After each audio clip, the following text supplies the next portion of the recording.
Talk Show. Recorded live. All right, so on to episode 2, The Lie. You ready for it? Oh, yeah. Can't wait. All right, so the first scene, we've got the gang on the boat that they ended up getting rescued on, whatever the right preposition is. Through, by. Through, for, via. Via. Thank you. I think we'll go with that. They're on the boat and picking up where we left up in season 4. The gang they're all trying to decide what they're going to tell the world once they get rescued. Hurley looks to Saeed to back him up because Hurley doesn't want to lie, but Saeed thinks lying is pretty much their only choice. Hurley gets pissed off at him and tells Saeed that he's not going to help him one day when he really needs it. Take that, Saeed. Ooh. A threat, a mild threat for the future. Hurley really, has big guns. He does, yeah. Anything about this scene you want to talk about? Yeah, a little bit. So this is a flashback to a period of time that's covered in the finale. I mean, they go past this point, but they cover it with a 1 week later card, and so this is during that 1 week later period. Okay. The 1 week that the 1 week later referred to.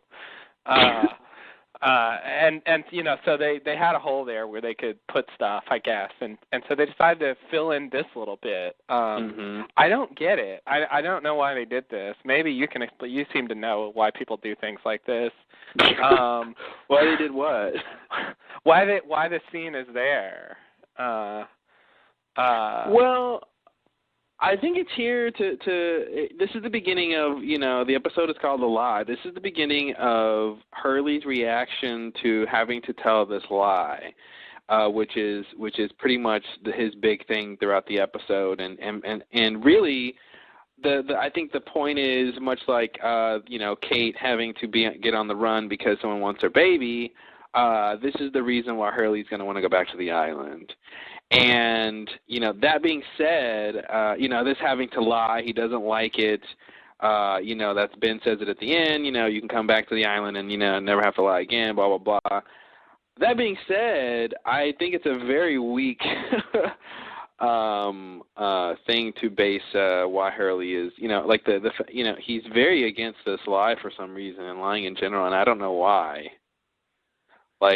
Several times in the episode, he's like, I don't want to lie, man. It's just I don't know why he's so against it. It's really strange. But I think so this scene is setting that up is, this is their big decision to lie. Well, yeah. So I guess I felt like the big thing in the scene was him telling Saeed, you're not going to get my help when you need it, because at this particular moment in time, in the present, whatever it is, Saeed needs Hurley's help.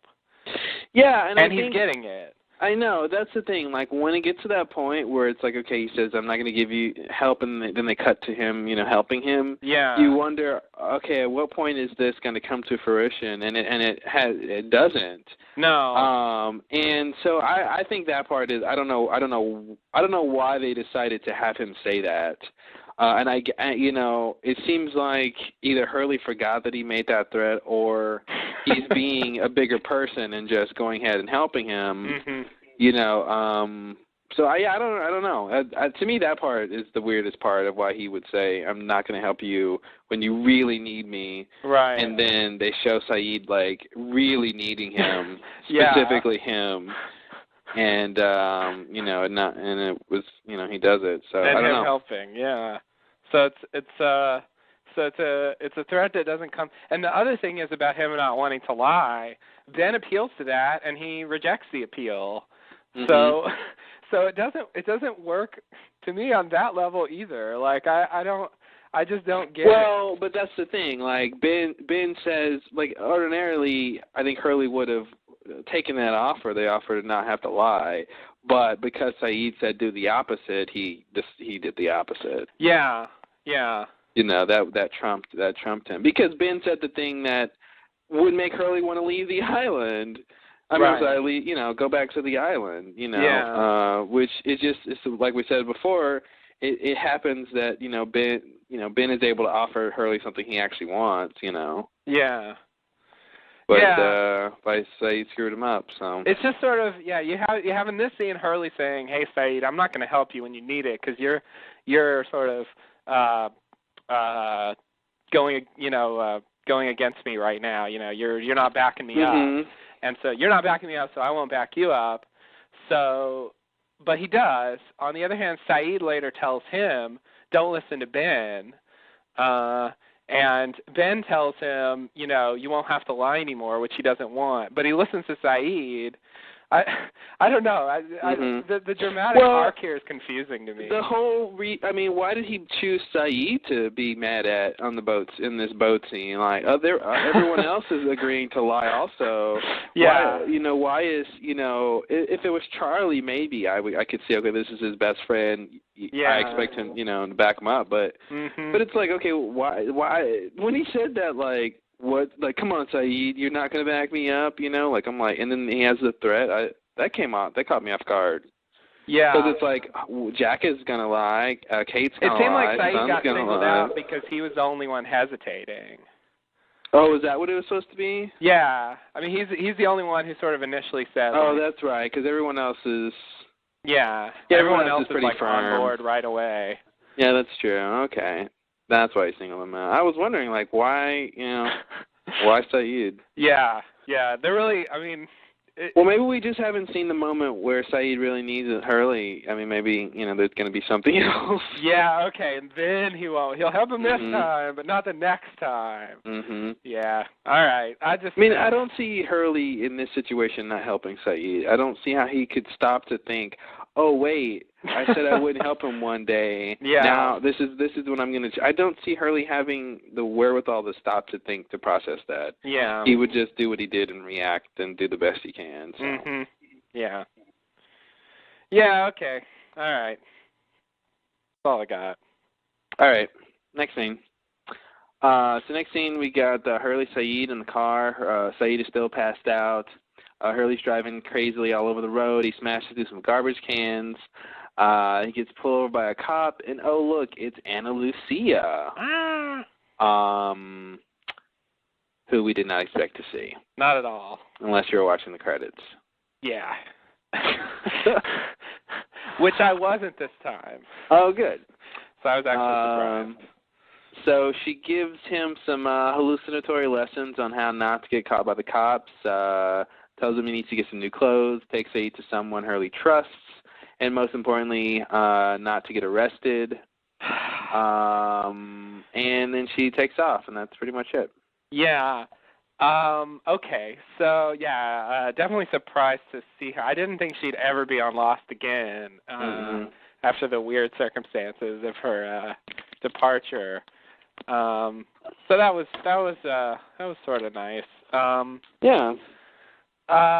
And like, I kind of like this scene, but once again, I really wonder where she's coming from here. How I'm supposed to literally.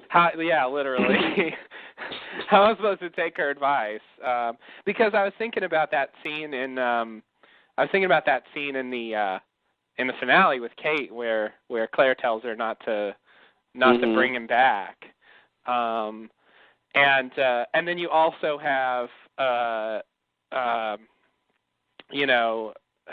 mean, you have quite a few messages going around from various apparitions. It kind of seemed like Kate's thing kind of seemed like maybe it was just in her head or something, and Hurley seems like it could be in his head too, but maybe it's external. Like I don't know. Well, there's a lot here. There's like 5 things in what you brought up, what you said. Okay. But like, I mean, because I forgot about Claire. We should have probably talked about Claire saying not to bring him back, which should mean that Jacob / the island doesn't want them to come back. Yeah. Like if that was really the Claire that's with Christian, like so that's one issue. But yeah. I mean, you also have other messages from other apparitions suggesting Charlie, that they should Charlie's go back. another thing when Charlie came to him. That's what I wrote down too. Is this as Ana Lucia, Hurley's hallucination, or something from the island? Yeah. And I don't know. And it seemed notable to me that she says, "Don't get arrested," and that's totally. exactly what happens. Yeah, and that's exactly what would stall their the Ben's plans. Yeah. And send them getting back. And so I think I kind of feel like it was along the same lines as Charlie. Basically from the island, I guess. Mhm. Yeah, me too. Me too. Telling him, pull it together, kind of a thing, but. Mhm. But he doesn't listen in the end. He decides he'd rather get arrested than go along with Ben. Yeah. So I don't know. It's frustrating to me. But yeah, I tend to agree. That's how it seemed to me. But I still wonder the age-old question whether there's any of the person there. Whether what? Whether there's any of the actual person there, or if it's really just the island in the form of that person. Yeah, I mean, I don't think if anyone else was looking, they would see anyone there. That's not what I mean. What do you mean? What I mean is whether the thing that looks like Ana Lucia and is telling her these things is in any way influenced by the actual Ana Lucia. Some kind of, ghost thing, or if it's not a ghost, it's actually just a vision induced by this other thing. You know what I mean? Maybe. Well, I think I lost you somewhere there. Yeah. So. But you're saying basically if it's the actual person or just something that looks like the person. Yeah. Like say a ghost, like where it's sort of the spirit of the person, so they're in some sense their consciousness is directing what they're saying, and so in that case, Ana Lucia actually wants Hurley to not get arrested and so on, posthumously wants these things, whatever that means.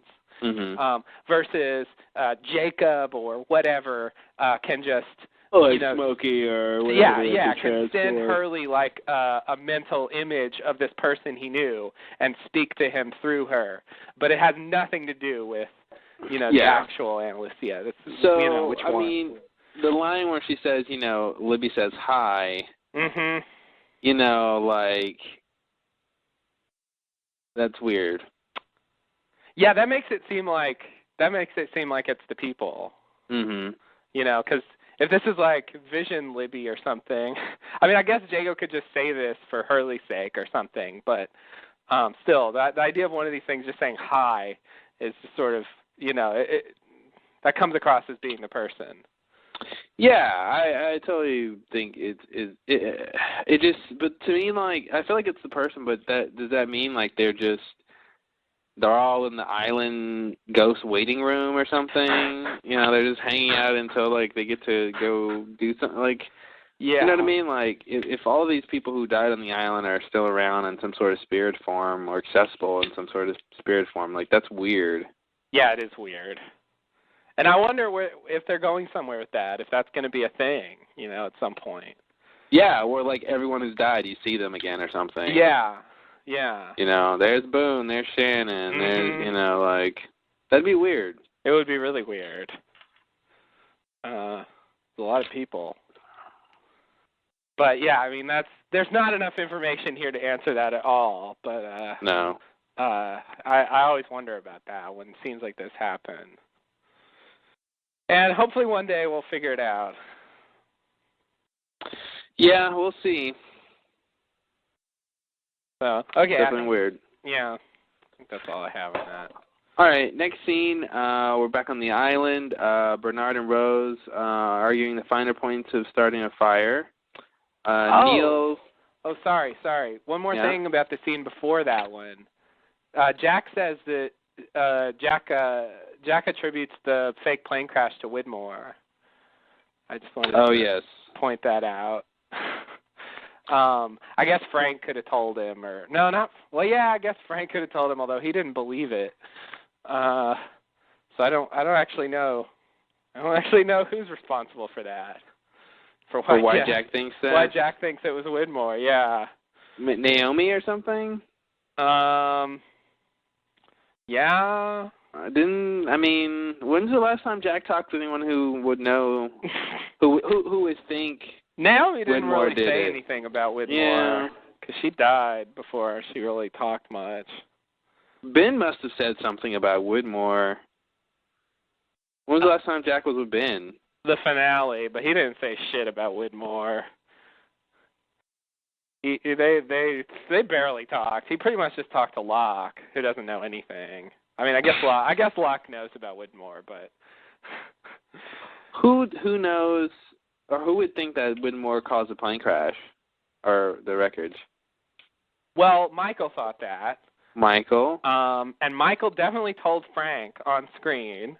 Okay.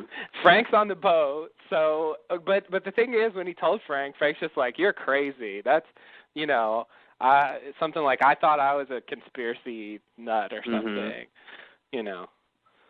So he really didn't seem to believe it. But he's the only person that I can verify has actually heard this story.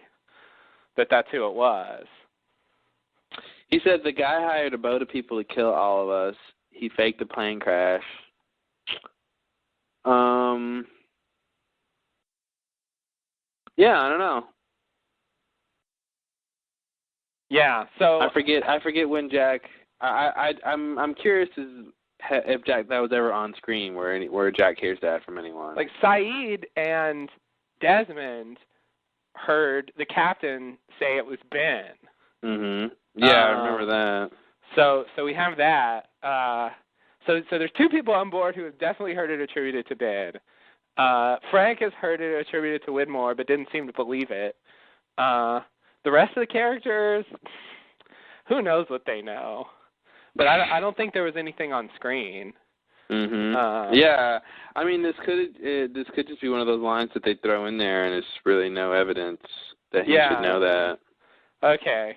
I'm just wondering if we're now supposed to believe that it was him, and that's the end of that. Like there's just no more debating this. Yeah. I mean, did Ben have time to fake the plane crash? I don't know. Wasn't he busy? Oh, we did talk about that. Yeah, I guess he could have done it. I don't know how long it would take, but I think we figured that out. I think we talked about it because I think we figured out what the date was that they found it, and so we were able to figure out when it was done. Oh wow, I don't remember what the outcome was relative to the plane crash, but yeah, I don't remember what the outcome. I mean, how long would he need? He had the whole first season, and a good deal of the second season. Although he is accounted for at various points during those times.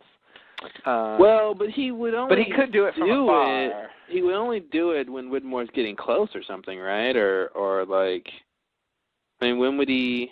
Oh yeah, that was the problem. It was supposed to be closer to. It was supposed to be for a reason, not just he just did it out of nowhere. Yeah.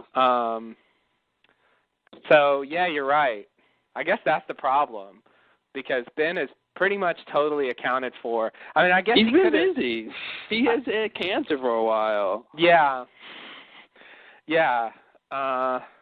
But I can't remember what the date was.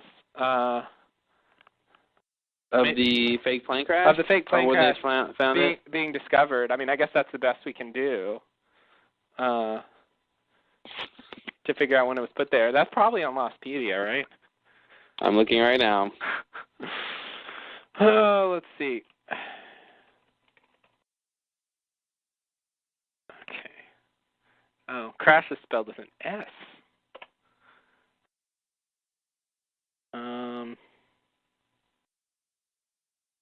Wow. Nothing? I couldn't find... Did you find a page for it? Well, no, not yet. All I found was a page for the real plane.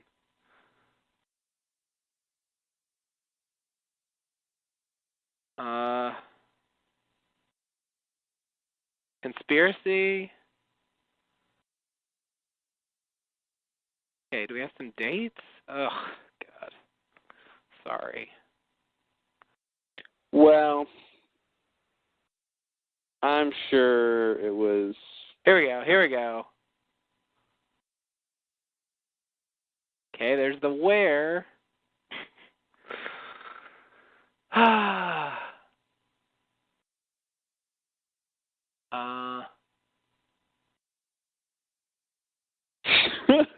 Off the coast of Indonesia?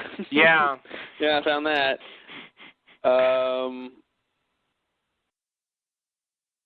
Is there like a timeline page? Maybe it'll be on I know, there. right? There's got to be... Here, Let's see. Here we go. Posts. No, after the rescue. That's not what I want. Man, I don't know when it happened. That's the point. Ugh. Oh, this is harder than it should be. Yeah, I agree. Oh, here it is. It was found by the Christian 1. Damn it, tell me when it found it. Did they not tell us? Am I just remembering that wrong? I do feel like there was some way we found out. Oh, here it is. So much detail. No actual date. Oh, maybe it was based on Michael's flashback, because he sees the report about the plane being found, and he's recruited shortly thereafter. That from what I remember, it suggests that there isn't that much time between when it's found and when the boat starts. When the boat leaves. Maybe a couple weeks, something like that. Yeah. So that suggests. Although the thing is, I guess Ben could, in all the scenes we're not seeing him, like go behind the scenes and send people to do stuff, and not, I guess not have to do anything himself. So maybe that's supposed to be the explanation. I think Widmore did it though. So I could see Whitmore doing it. It's kind of in the middle for me. I mean, they both have reasons to do it. Yeah. I don't see a lot of evidence either way. But I do wonder if Ben did it. Then like once he's back and sort of trying to get them back to the island. I mean, at that point. I guess at that point, the reason to maintain it is to continue to fool Widmore. Although Widmore shouldn't be fooled because he knows where the island was. So, like the whole thing about Widmore, about the captain having the black box, like the whole story about having to, procure it. Yeah. Like that doesn't make sense if Widmore did it. No, it doesn't. It would just be like, oh, he just had the box and it just doesn't make sense. Yeah. That story wouldn't make any sense. So I kind of feel like Ben did it. I think Ben has the better reason to do it, Which is? To make everyone in Widmore think, that there are no survivors. And yeah, but Widmore knows that's not true now, and so it's kind of dangling there, at this point because Widmore knows, where the island was, and that there were survivors there. How does he know that? Well, he sent the boat. Yeah. I'm saying now, like I could get why Ben did it initially, but like once the boat's there and he's found the island, it's obviously not true that the plane crashed over there. Yeah, but the plane crash wreckage was found before they sent the freighter. Right. Yeah, no, I get that. I'm talking about after. Okay. You know? Okay. Walk me through it. So afterwards, what? What's the question? So like now. Mm-hmm. Whatever, I guess 2007. I mean, really, once the boat finds the island, Mm-hmm. The wreckage is useless if Ben put it there because now he knows there's survivors on this island. Obviously, they didn't crash. 3,000 miles away or whatever it was. So the well, yeah, I mean, it didn't work. It basically he tried to throw him off the trail, But they tracks, maintain and it didn't work. They maintain the lie when they're back in the real world, and there's no point in doing it if Ben did it and it was to fool Widmore. Well, but that's the thing. They don't know that. I guess they don't know that, but why? They think Widmore did it. Yeah. So they think they have to lie.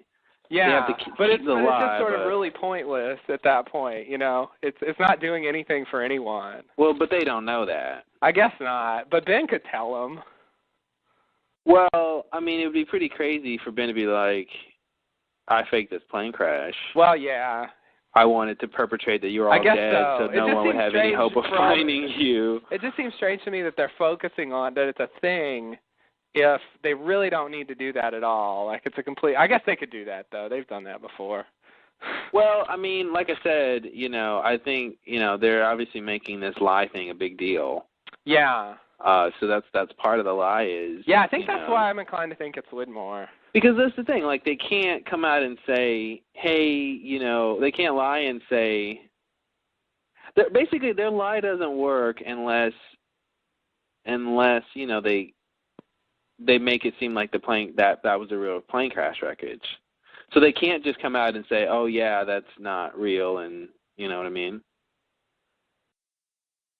Because then they don't have a story to tell. So even if no matter who did it, they still have to keep that going. Yeah, but that's not what they say. They say the reason they're doing it is because whoever did it is. Widmore, Jack says, we'll be after them if they reveal I'm saying they can't say, hey, that fake wreckage, like that was really fake. The real plane landed somewhere else. They can't say that. Yeah, but they could say it if they knew the real, if they knew that Ben did it. No, but why would they say that? Well, why not? I mean, there's no reason not to. It's the truth. Well, but that's the thing. I mean, so they're going to say all of these. I mean, it would just be a big scandal that they'd be involved in, and then they'd have to say, okay, well, where did you guys really land? And then they'd have to tell the truth about where they landed, which would go against wanting to protect the people. That's why no matter who did fake the plane crash, the Oceanic Six have to pretend for them to protect and go along with their plan. They have to pretend that the fake plane crash was real. Yeah. And they can't go back on it no matter who. Yeah. No matter who really did. Of course, the island isn't even there anymore, so I don't think it really matters, even if they said it was there. Well, that's the whole point, and I think they brought it up in that first scene. It's like, yeah, but the island moved, but it's like, oh, you think that's going to stop with? I mean, it's always a threat, Yeah. He might find them again, even though it moved. Right. Yeah, but yeah, all right. I mean, I think it's weak, but I think that's what they're going for. Yeah. Yeah. It's a little shaky, the whole framework on which they're on their whole rescue, Yeah, it made more sense the less we knew about it. Mhm. It's kind of. They really should. I think a big thing would have helped to make the fake wreckage land where the island kind of was. Yeah. But I guess that's the thing. If Widmore did it, then does that mean he? Then I guess that just means he was trying to throw people off. And if Ben did it, it'd be the same reason, I guess. Same reason, yeah. It was bad though because it's so far off the flight path of the. Yeah, nobody brought that up. Yeah, no one seems to have noticed. Seems like they could have like stayed in the vicinity, but far enough away from the island where, it wouldn't have been close, but at least would have been feasible. That it didn't just like, a plane going to LA didn't just go in sort of, the opposite direction. Yeah. For like 15, 20 hours. Yeah. Yeah, I mean, that's just not what's supposed to have happened. Mm-mm. So, I don't know. Oh, God. All right, next scene. Yeah, please. I think we spent Save me. time on that. We're back. So we're on the island. Bernard and Rose are trying to start a fire. Frogurt/Neil. Never thought I'd see him again. You and me both. That is to say, I never wanted to see him again. Ditto. He interjects with a bad attitude. Sawyer finds a shirt, which everyone's happy about. Oh, good. At least there's something to be happy about. His chapter is complete. He's grown anew, and what a great character arc that was. When first he had no shirt, a shirt he did end up finding. A lot of drama there. So Juliet and a shirted man shall lead them. A newly shirted man. So Juliet is over checking out the Zodiac raft. She postulates that whatever they have with them time travels too, which doesn't make any sense because you'd think some of their camp would have come with them. But whatever. Whatever, yeah. I'm sure someone was standing next to a tent I think this is another one of the things the island cut a deal with the writers about. Yeah, exactly. So I was like, okay, so what do you want me to take with me when I make these guys time travel? Do you want me to? They're like, well, the Zodiac, yes. The camp, no.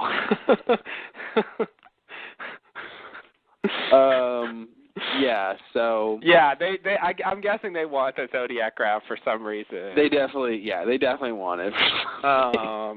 And the other thing is, for practical reasons, Dan and the red shirts were in the Zodiac raft when the thing happened. So if it disappeared, then they would have just dropped in the water, I guess. Yeah, exactly. So yeah, I mean, yeah, that's true. But yeah, that's true. It's really weird that because no one was even like near the raft. Yeah, like that's one of those things about. I know. But that's no, they were. Oh, no one was near the raft when it happened again. That was when it happened again. Yeah. So at that point, it could have disappeared, but it didn't probably because they won it. Mm-hmm. But it makes me wonder, like, what would happen?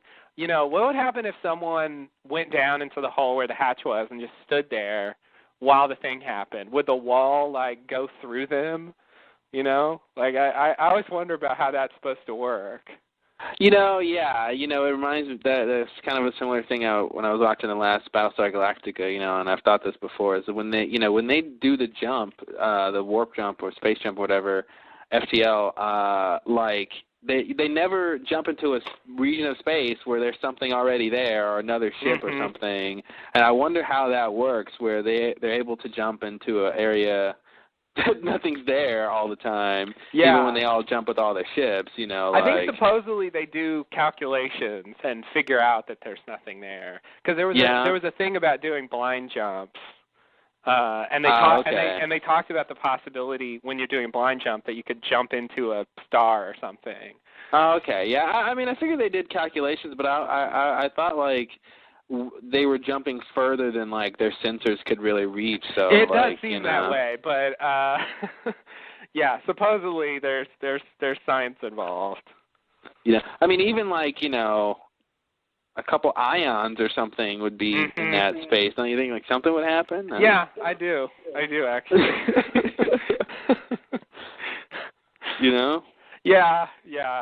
Yeah. I guess I just go with it. But yeah, that's so I mean, if someone was standing, in the hole where the hatch imploded, and then like they flashed back to a time where the hatch is actually there. Yeah. I'm assuming like it would somehow they wouldn't phase through them. Somehow they'd be standing in a good spot. I don't know.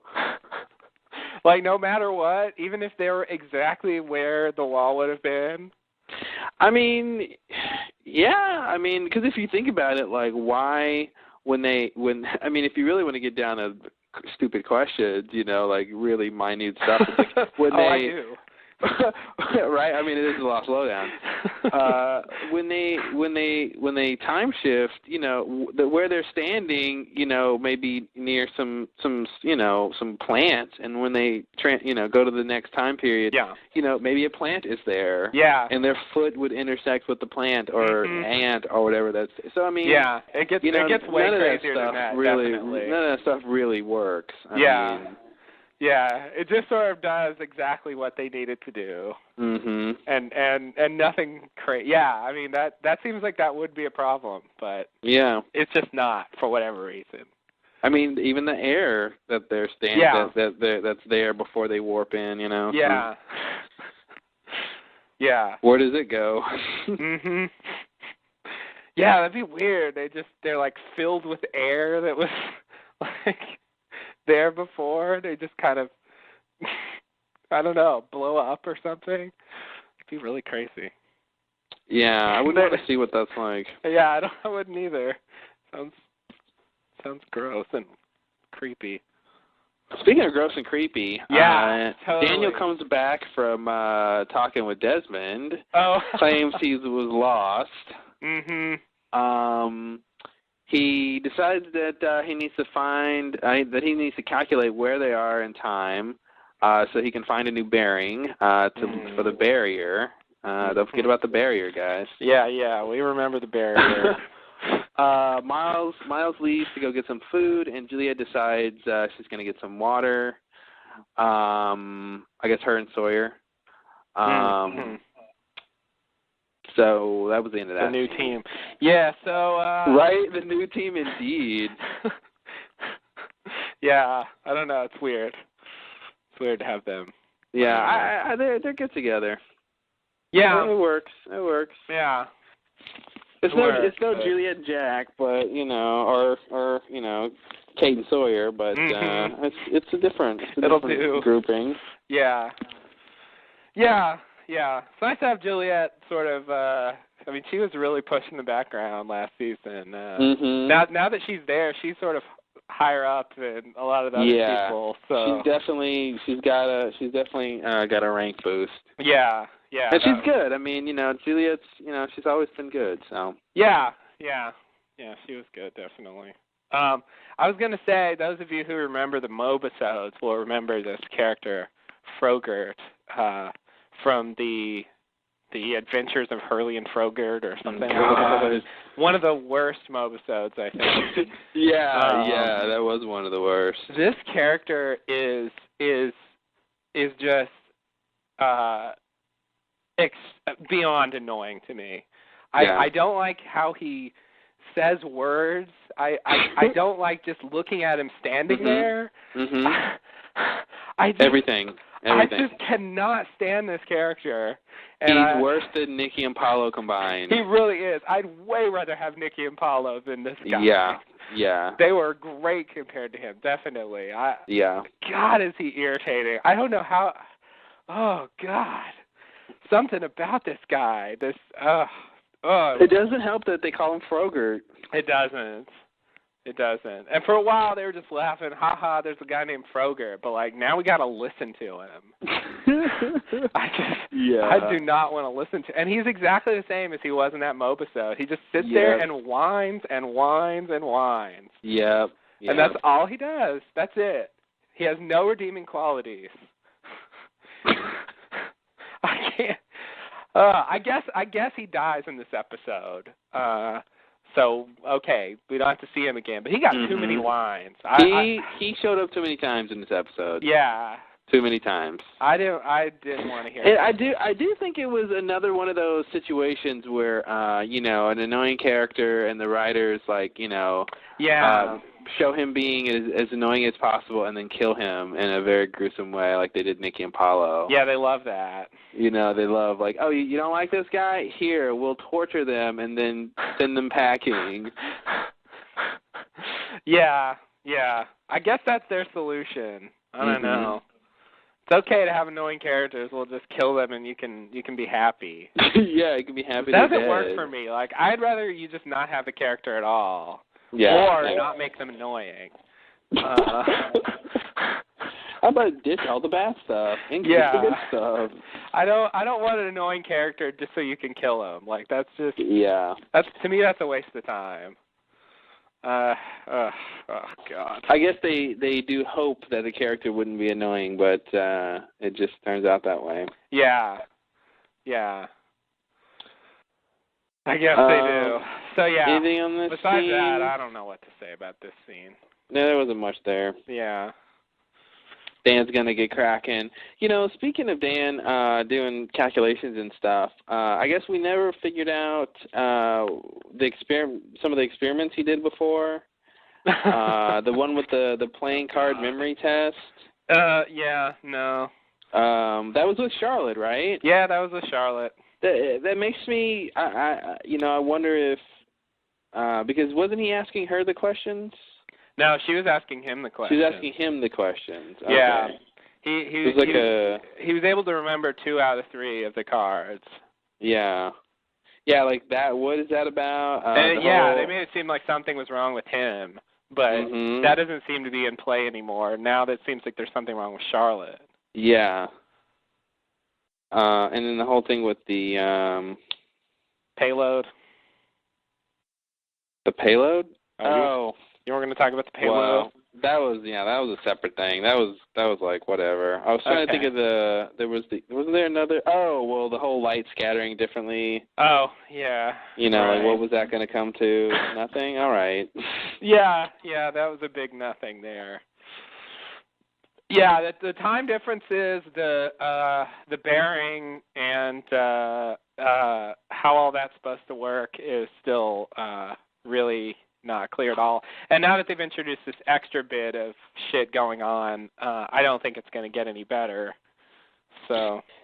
Yeah. Oh, so that reminds me, I wanted to bring up my little sort of, I guess, theory or some sort of correlation between like kind of what's going on now, what we saw before, like with the time barrier. So I guess it seems to me that what they're presenting is that if you leave the island on the wrong bearing, you go through the barrier, which can, I guess, the effects of that makes your consciousness time travel, right? Yeah. Something like that. Yeah. And then I guess, if you move the island, if you turn the wheel, it'll make your whole body and everything time travel, basically. So I'm assuming that means there's some sort of connection between, the barrier and that energy down there. Yeah, I think that's a good theory. Yeah. That's probably true. There are still some unresolved issues about the barrier, of course, but I think that's right. That seems like what they're trying to present. Yeah. So I mean, yeah, there's definitely still questions. I do wonder what Dan was doing for 2 hours, because we saw him talk to Desmond for about a minute and a half. So I don't know why it took so long. Yeah, and I guess they were only about 15 minutes away. So, because that's what they said, the Swan was about 15 minutes. Yeah. And if he stayed to talk to Desmond for 20. Could he have gone over and joined the Dharma Initiative? He was banging on his door for 20 minutes. Yeah. So that's 35 minutes. Okay, good. I can give him about an hour. I can safely say there's probably about an hour of stuff he could have fiddled with and done and all that crap. But there's another hour missing, buddy. I don't know. Yeah. I don't know. That was yeah, I didn't really think about the. I kind of was thinking it took part of that time was him getting back, but it shouldn't have been. Yeah. Shouldn't have been that much time. Yeah. And the thing about his pack, I mean, that's such a really lazy lie. Yeah, it is. I had to get my pack, and it was over there, 10 feet away. That took me 2 hours. Oh, okay. What do you want from me? I'm a physicist. Oh, yeah. I guess that'll do. Thanks. I don't know. You can go now.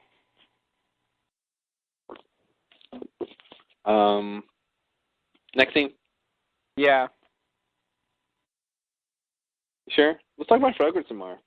Oh God, yeah. Let's please. Not. So the next scene, we're back with Hurley and Saeed. Hurley grabs some of Saeed's money and goes into a store to buy a new shirt. The clerk recognizes him as the guy who won the lottery and one of the Oceanic Six. Hurley, sort of denies it, tells her to keep the change, and then gets back in the car all changed and ready to roll. As they leave, Kate pulls up, her and Aaron, and she grabs a map from the glove compartment. Aaron whines that he wants to go home. She grabs her phone and contemplates calling Jack Shepard, attorney at law. No. But then she decides not to. Then she gets a call from a mysterious friend. Ooh. Who could it be? Well, stay tuned. I bet it's not son. I said friend.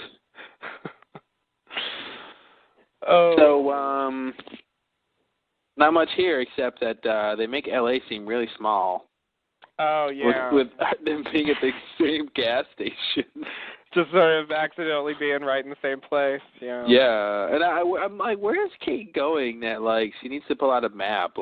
She's still in the city, so it's like, where were you planning to go? I guess she didn't know yet. Yeah, I don't think she did. She just started driving and was like, I'm going to drive, and then... We'll just see what happens. Yeah. But I mean, maybe she was going to look at a map and try to figure out where to go. Yeah. Because she's got to run now, and where's she going to run to this time? She's going to run into the arms of Jack Shepard. Oh. And then he's going to cry. Oh, no. Not quite yet, though. Not quite yet. She decided not to. Because Jack's not to be trusted. Since when? Since never. I guess they had that whole fallout, huh? Yeah, they did. They had a fallout. I don't think she doesn't trust him so much as she just doesn't like him right now. Yeah. Because she thought, wait, why was Jack upset with her? I remember this is when he was all drunk and on Oh, some Jack pills wasn't and upset stuff. with her. She was that's right, sorry. Jack was upset with her because she was doing something for Sawyer, the thing that that's right. The thing that Sawyer told her to do, which by the way is still a mystery. Mhm. So yeah, can't wait for that. I'm sure we'll be getting that sometime soon. Yeah, season 6 is next year. Mhm. Keep holding your breath. So yeah, that was why he got mad. But then they had a chance to reconcile in Eggtown, which was before the episode where he gets mad, but whatever. Mm-hmm. Timeline wise it was after. And he didn't because or no, sorry, it was the other way around. He's got a problem with Aaron with Aaron too. Yeah. Because he knows that Claire was his sister, mm-hmm. and so Aaron's his whatever half nephew or something. Yeah. And he doesn't want to see him for that reason. Oh, Jack. And so that made him not want to see Kate also. I remember that whole thing. For a while. Then he came around, right? Then he came around, but then he got mad about Sawyer, and so that was the end of that. And then he wanted to find the island. Yeah. Then he wanted to find the island. But right before that, he was sort of spiraling out of control, being on these pills and stuff like that. So yeah, that's so I think as of now they're not on good terms. Yes. Okay.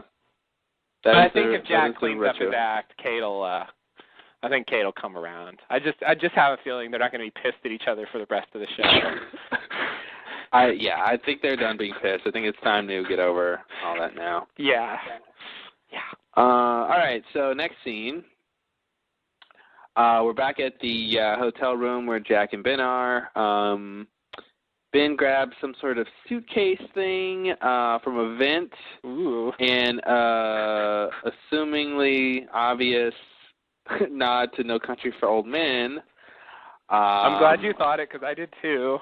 I'm hoping that's what they're going for. Otherwise, it's just a lame ripoff. Anytime somebody's in a motel room and hides something in the air vent, that's a No Country for Old Men thing now. It's gonna be that forever. Because they made that a great thing. Yeah, they sort of put their stamp on it, and it's now a patented thing. They claim that. Although, it's obviously much more interesting and complicated than No Country for Old Men. It's more than just hiding something up there. Yeah. But he pushes it all the way through and pulls it out. This is the second TV show where I've seen them reference that. Oh yeah, there's some other comedy, right, where they did that. Yeah, and another ABC show, Samantha Who. Ooh, look at that. Yeah, they did it better. It was a lot better. But because this was kind of a little thing. I mean, he could have hit that anywhere. Yeah. But it was, I don't know. I guess I'll give them one clap. It's I'll give him half a clap. Yeah. So, I mean, I guess, maybe we're supposed to ask, what is this? But he sort of puts it in his bag when Sorry.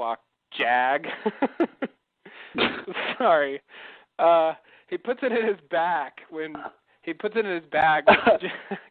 You want to take a break? I'm sorry. I'm losing it. Jesus. Okay, sorry. He puts it in his bag when Jack walks in, as if to, conceal it a bit. Not too over the top, but, he doesn't necessarily want Jack to see it. But if I remember right, the vent thing is still off. So, I mean, Jack could see that was off, and I don't know. That seems weird to me. Yeah, I feel like he wasn't really trying to hide it from Jack. Yeah, I didn't get the sense he was really trying to hide it from Jack. Jack just didn't care to ask what it was. Yeah. So he didn't really need to, worry about it, I guess. It seemed like he put it in a little faster than he needed to if he wasn't interested in hiding it. But it wasn't enough where it seemed like he really cared. It seemed like he cared a little bit. Yeah, well, I think it was the kind of thing where he'd rather Jack not ask about it, but it wasn't like if Jack asked about it, it would be the end of the. Yeah, he can always make shit up. Yeah. So let me finish the scene here. Oh, okay, sorry. Ben, let's see. So basically Ben's checking out. Jack is instructed to go home and pack a suitcase, get whatever he wants to take with him because he's never coming back. Ooh. Ben's going to go move John, take him to a safe place, and he's going to pick Jack up in 6 hours. Jack asks, "He's dead, isn't he?" And Ben doesn't directly respond to that. End of scene. Mm-hmm. So I mean, this is the first thing, I guess, first big acknowledgement of whether or not Locke is dead in any sort of sense of that word. Yeah. Yeah, they do seem to be hanging that in the air. And so yeah, is that it? He's just not really dead? I like that Jack asked the question, isn't he? Yeah. Because Jack is obviously a man of science. Mm-hmm. And he would, I think, the Jack of the past be like, he's dead. Mm-hmm. There's no question about it. He's dead. Like, maybe he could surprise him, but he's going to assume he's dead. And the fact that Jack has doubt about whether or not Locke is not dead after being in a coffin and having a funeral, I think it says something about Jack, Yeah. He was surprisingly open-minded about this, which at this point he should be. This is the time to be open-minded, Jack, after all you've been through. So, yeah, but I don't know. I'm assuming there's some way that Locke is going to come back, because his death was, unless they ended it with us seeing how he died and it's really great, then he, then he needs to come back as a character, because they're not gonna end him like this, with I know they we can't. never see Locke, Yeah, that would be weird. And obviously whatever he's doing on the island now and the whole time shifting thing is going to have some sort of end. I guess he's going to kill himself, so. Yeah. I assume it'll lead up to that, and it'll be something interesting. But I feel like he's going to come back somehow. Yeah. Yeah. Okay. You're probably right about that. Is there anything we can say about what's in this box? There's really nothing to go on. I have no idea what to say, but it's a thing. There's something there.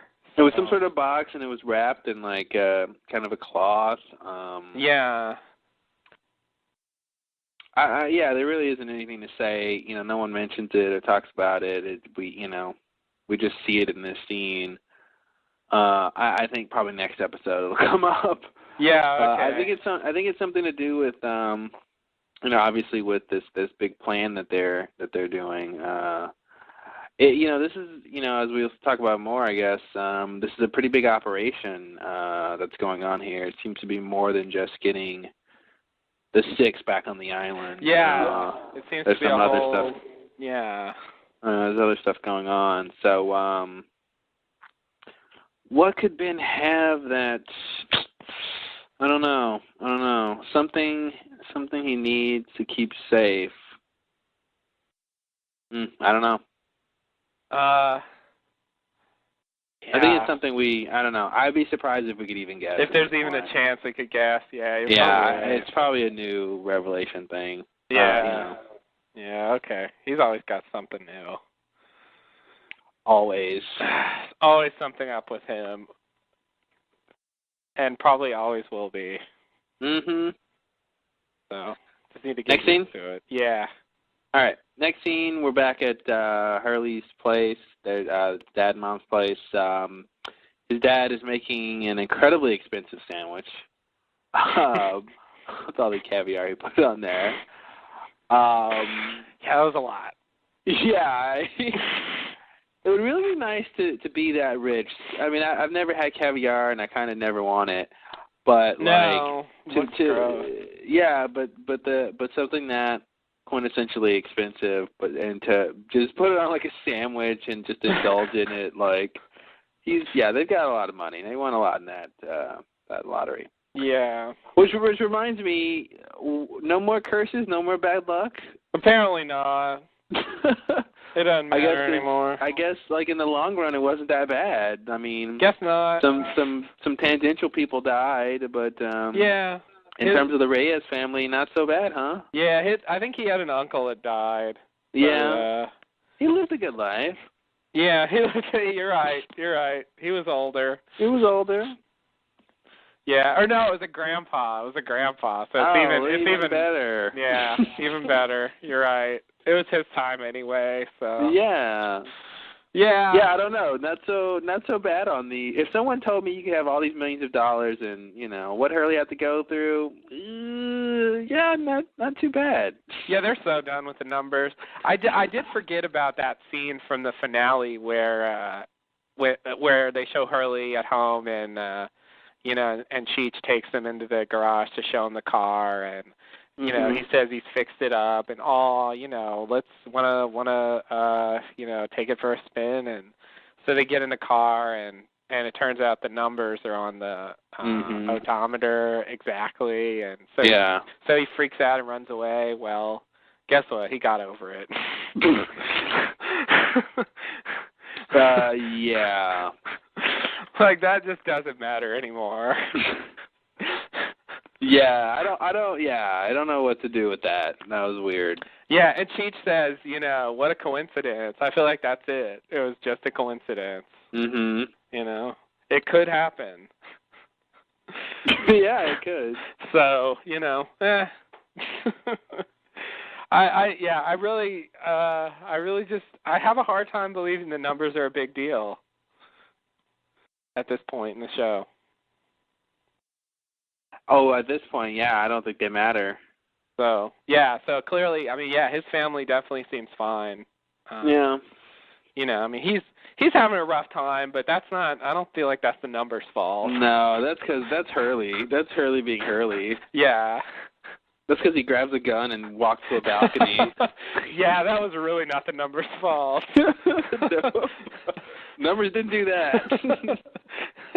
And they made me pick up a gun, and they made me walk to the edge, and God, yeah. You can't blame the numbers forever. No. At some point, you have to take a little responsibility, Hurley. Yeah. I'm sorry. So his dad's eating the sandwich. Then there's a knock at the back door, and it's Hurley with the passed out Saeed. Ooh. So next scene, Hurley asks if his dad has seen the news. Hurley explains about Saeed. Then the cops show up. Hurley's dad agrees to lie to the cops in exchange for the truth from Hurley. He asks Hurley after talking to the cops. He asked Hurley if he killed 3 people. Hurley said no, Saeed did, and Dad says, "Oh, that's better." I like that. I like that exchange. Hurley tries to explain that some unknown people are trying to kill him and Saeed, and then the dad suggests that that they get a doctor for Saeed. So that's that scene. Anything here? Yeah, I wanted to bring up the fact that they show Cheech watching Expose. I was really surprised they threw in an Expose reference. Yeah, why is the show still on? It really shouldn't still be on, but I guess maybe those are reruns, but yeah, actually, the whole point of her was that she was a guest star on the show, so so the show should be able to go on without her. Yeah, but didn't thought something happened and the show was over or something, or I don't know. I guess. No, and Hurley finds a script. Yeah, I forgot about that. Yeah. Where he finds out that something happens, and so I guess I assume the show is still going on. I guess the producer died, but. Oh, that's what I was thinking. Yeah, the producer died, but yeah, they can still have the show going on. They throw someone else in there. Yeah. Yeah, it was weird. Yeah, I don't know. Expose. I'm like, really? Huh? Okay. Yeah, I guess it could be reruns too. Yeah. But I just, of all the things to refer to, I was surprised they brought that back up. Yeah. Because that's one of the darker chapters in Lost History. Yeah, that's not exactly, not the best. Although I will say, it gave us Razzle Dazzle. It certainly did, and we can thank it for that. Razzle Dazzle was pretty spectacular. Yeah. Razzle Dazzle! Oh, God. Yeah. That was pretty nice. It was. Definitely one of the better moments. I feel like there's something else. No. Yeah, next scene. All right.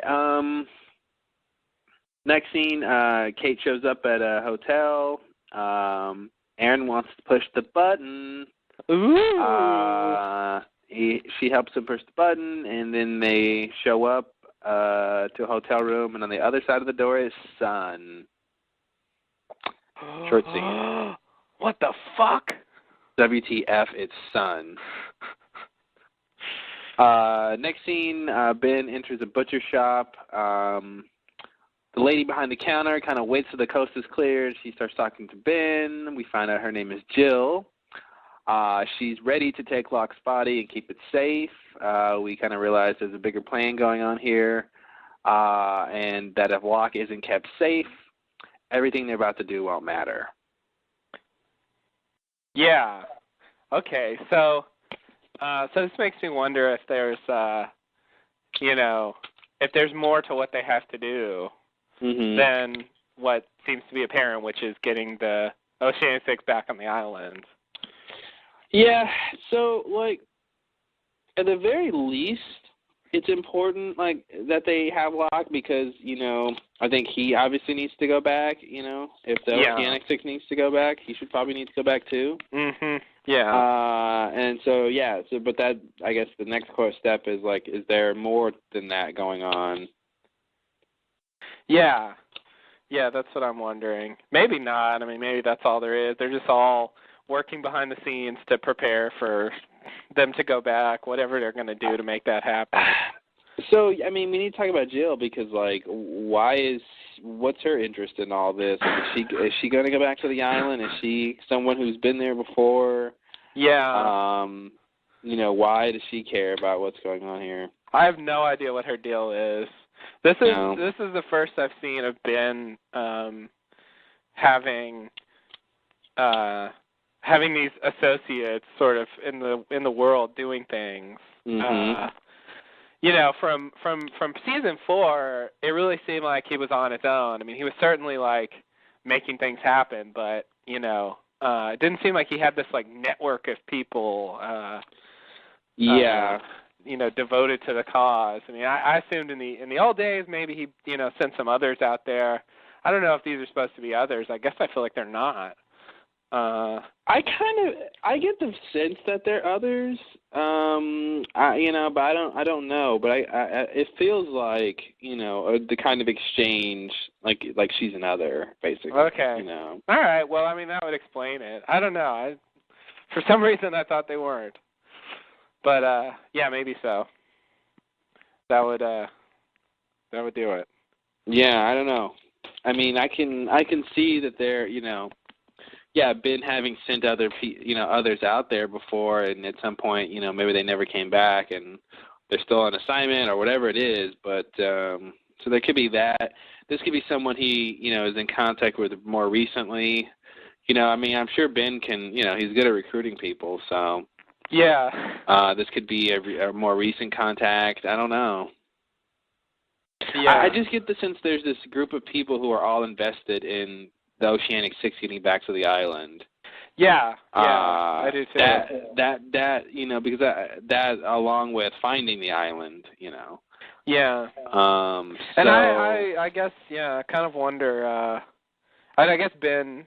It does seem like Ben should want to go back and maybe that's all his motivation is, but I do wonder exactly what his reason is for wanting this to happen. If it's just that he wants to go back to the island too, or if there's some other stake for him in helping them out. Yeah. And there's, I don't know, obviously. Nor do I have very much to base a guess on, but yeah, this was a strange little scene. Definitely. All right, next scene. Yeah. Back on the beach, Bernard manages to get a spark, but then blows it out, literally. Charlotte comes over to talk to Dan, gives him some fruit. She says she's been having a bad headache and some memory problems. She asks Dan if he knows what's happening to her, but he doesn't get the answer because Miles comes back with dinner. Oh. It's a boar that he claimed that he found dead in the jungle, that it's been dead for 3 hours. Frogurt chimes in with his patented negativity and exclaims they don't have a knife and they can't even get fire. And then, of course, he gets shot with a flaming arrow. Bam. Oh, universe, how cruel is thee?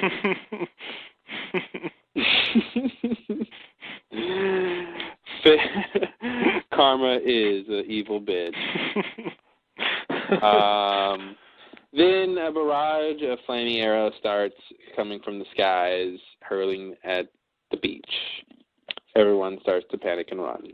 Ah! I guess I'll finish this sequence here. Okay. So everyone's running from the arrows. Frogurt seems to die. He sort of falls down from his injuries. Another guy is running, gets shot by an arrow. Juliet stops to help him. She puts the fire out, but Sawyer grabs her and tells her there's nothing that she can do, and they keep running. So that was that scene. Nice. Okay, so back to the beginning. This thing with Charlotte, who seems to be going through something that no one else is. What's that about? To me it seems like a very low-level sort of reaction to kind of like Minkowski had, something with this time thing is affecting her. Like I said before, I'm assuming it's because, she was born on the island and she's, that's right. She's sort of straddling the line between outsider and hostile or indigenous person, so. Right. I'm assuming it has something to do with that. Yeah, and she mentions not being able to remember her mother's maiden name. Mm-hmm. So I don't know. That made me wonder if there's the theory that somehow her her mom's Annie or somebody like that, and I don't know. Maybe she's Ben's daughter or something. I was just curious if they what? She's maybe Ben's daughter? Wait, what's the connection between her not being able to remember her mother's maiden name? Just the fact that she's referencing her mother, and that she was born on the island, so that means her mother was on the island when she was born, and so there's a question about who she was. Mm-hmm. And the fact that they bring her up made me think, I don't know, they were going in that direction mildly. Mm-hmm. Yeah, yeah. So yeah, that's all I got about that. Yeah, I don't really know if there is actually going to be a sort of explanation of, you see, every time we time shift, we're in this sort of relationship to blah blah blah. Therefore, you're forgetting these things because I don't know if they're going to really explain it that way or not, or if it's going to be a general you're time shifting and blah blah blah. So yeah. I don't really know. Yeah. Okay. So, So I hope it's a more concrete reason, Mhm. that they explain exactly what's going on. Yeah. It'd be nice. So the flaming arrows. Who's responsible for the flaming arrows? Carlton and Damon are. I see. They're responsible for that little. I think it's either the others or it's whatever group of people attack Sawyer and Kate later. Ah, yes. Those people, whoever they are, yeah. I kind of think it's the others, though. Mhm. I guess I kind of do too. Although it doesn't seem other style. Not quite. Maybe season 1 others. Mhm. But still, you would think, even if they saw these people just randomly show up on the island, that they would, do research first and do their infiltration and all that typical others protocol and not just kill them all outright. Yeah. But it seems like, I don't know, I mean, Ethan wanted to kill Locke outright, so. He did, yeah. I guess now they just, yeah. The new thing is, back in the day, the others just wanted to kill everybody. Yeah. That was just their MO. Nothing about, like, kidnapping the pregnant women and taking the kids and who's on the list and all that bullshit. Jacob's list? Just kill them all. Just kill them all. I'm sure none of them matter. How could they? And that makes you wonder about Ethan being about to shoot Locke. I mean, you know, what about that whole list thing? Like, did they have that at the time? And I don't know. I mean, Richard was like trying to recruit Locke when he was like a 7-year-old or something. I mean, seems like the others have known about Locke for a very long time.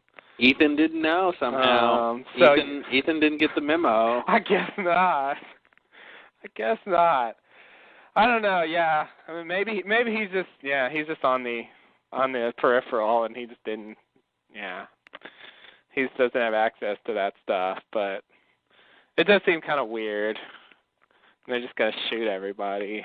All right, whatever. Yeah. The arrows thing was, and Frogger, can't even get fire. Like, what a contrived setup that was. Who says we can't get fire? Who would ever phrase it that way? If you're trying to start a fire, wouldn't you say we can't even start a fire? We can't even, I don't know. Can't even get fire. Can't even get fire. Can't get it. I don't know. You don't usually get fire, right? You make it or something. I don't know. You don't really get it. Yeah. You start it, or you make it, or. Yeah. But he got it. To make it better. Yeah. Here's your fire. Here's your fire. See, that's the thing. Like, I feel like that was the setup. Okay, we can't get it. Here it is. Here give it to you. Yeah. Yeah. Yeah, because if he said we can't, like, start a fire or make a fire or something, it's not as good of a punchline. Yeah. How about we don't even have a fire? Yeah. Oh, we don't even have fire. Like, that's not great either. Yeah. Yeah, I think it doesn't really work, and they just forced it to. Yeah, that was a forced one. Yeah. Can't even get an arrow in the chest. Oh. Oh, look at that. Damn it. Yeah, now here's the thing, Frogger didn't die from a flaming arrow wound. What do you mean? In the past. So does that mean that he's not dead? Because it can't happen if it didn't happen. That's what Dan said.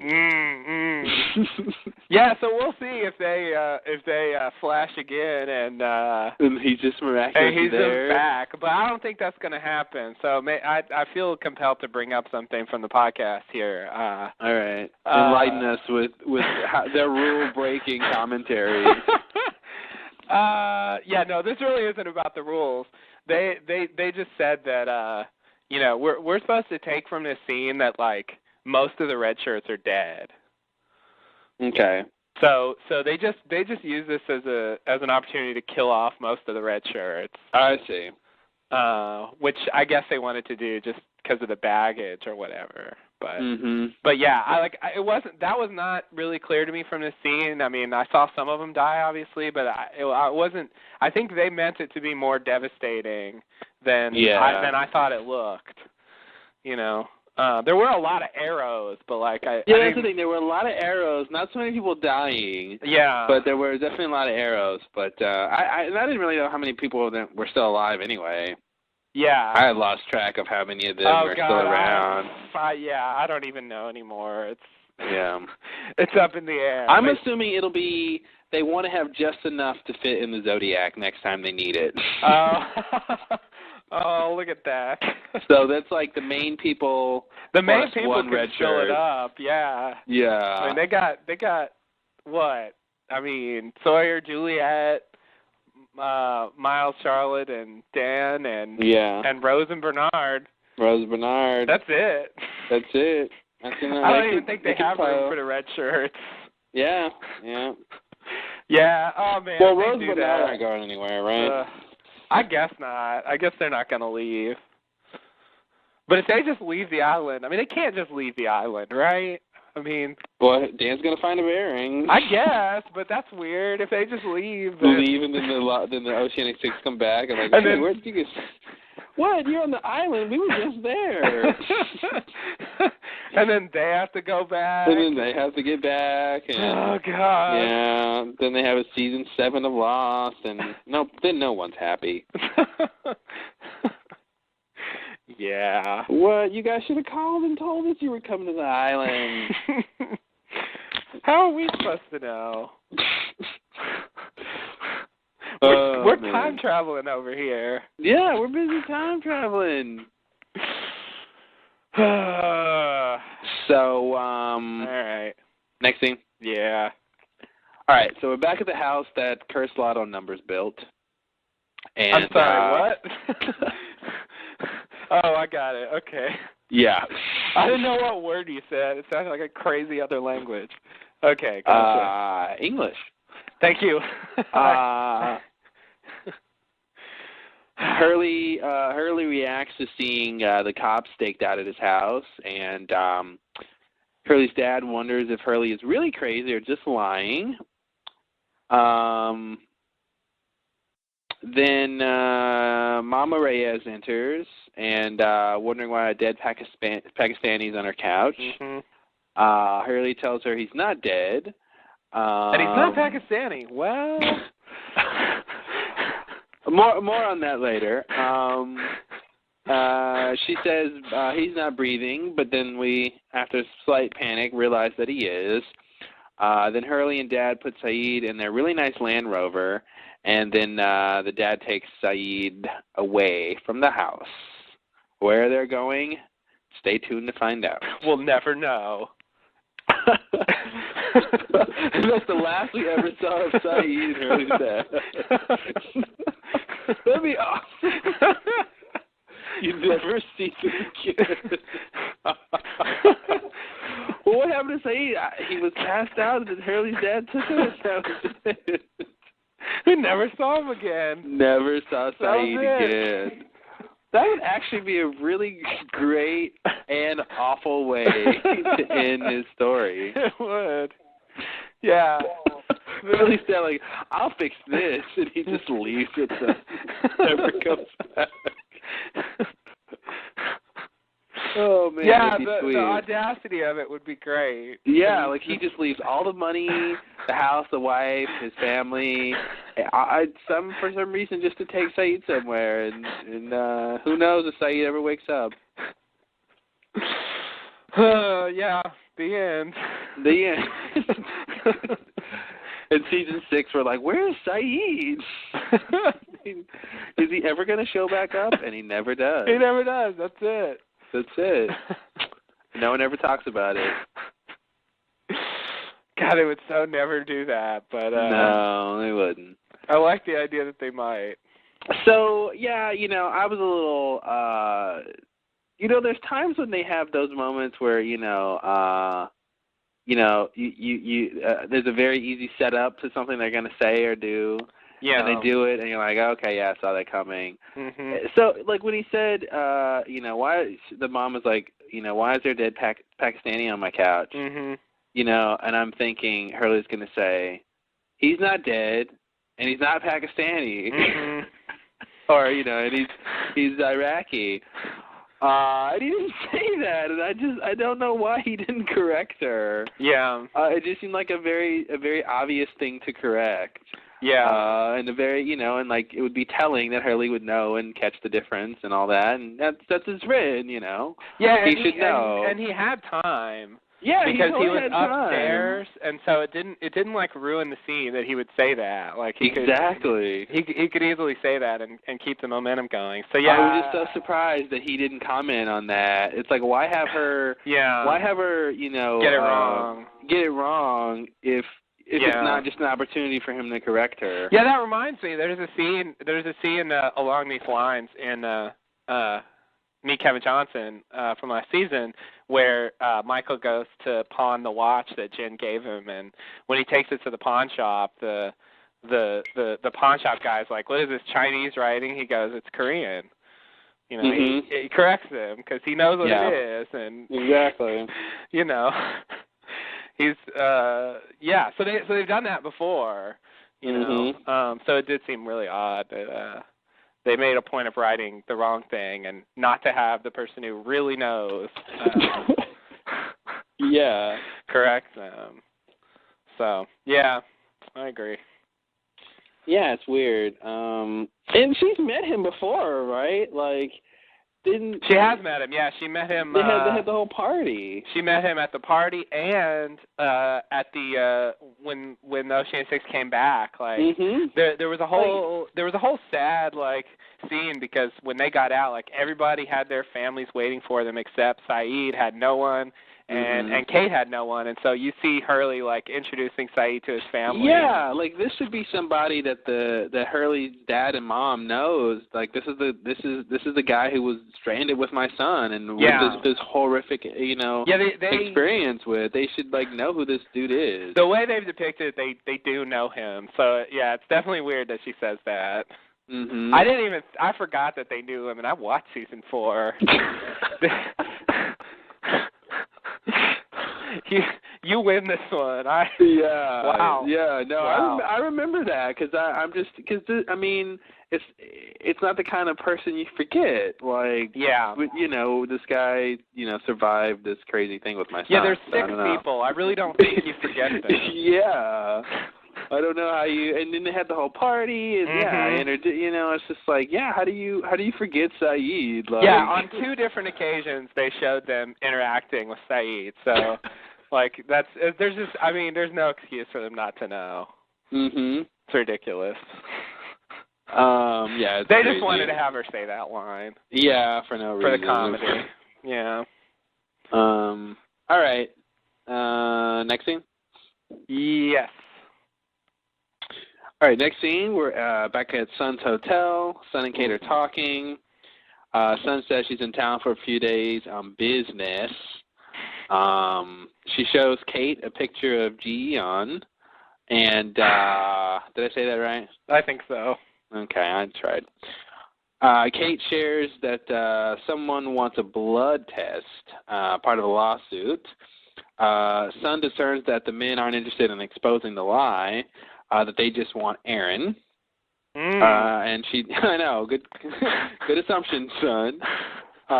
Sun tells her that she needs to take care of the men, whatever it takes. Kate's offended. She wonders what kind of person Sun thinks she is. We get a flashback to Jin on the boat. His whole sort of sequence of events leading to his death, with, Kate going to go get him and Jack stopping her and all that.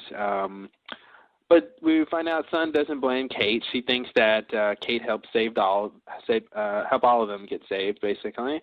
And then Sun asks about Jack, and that's that scene. Yes. So this gives me the occasion to revisit that like game of tag that was Jin not getting rescued.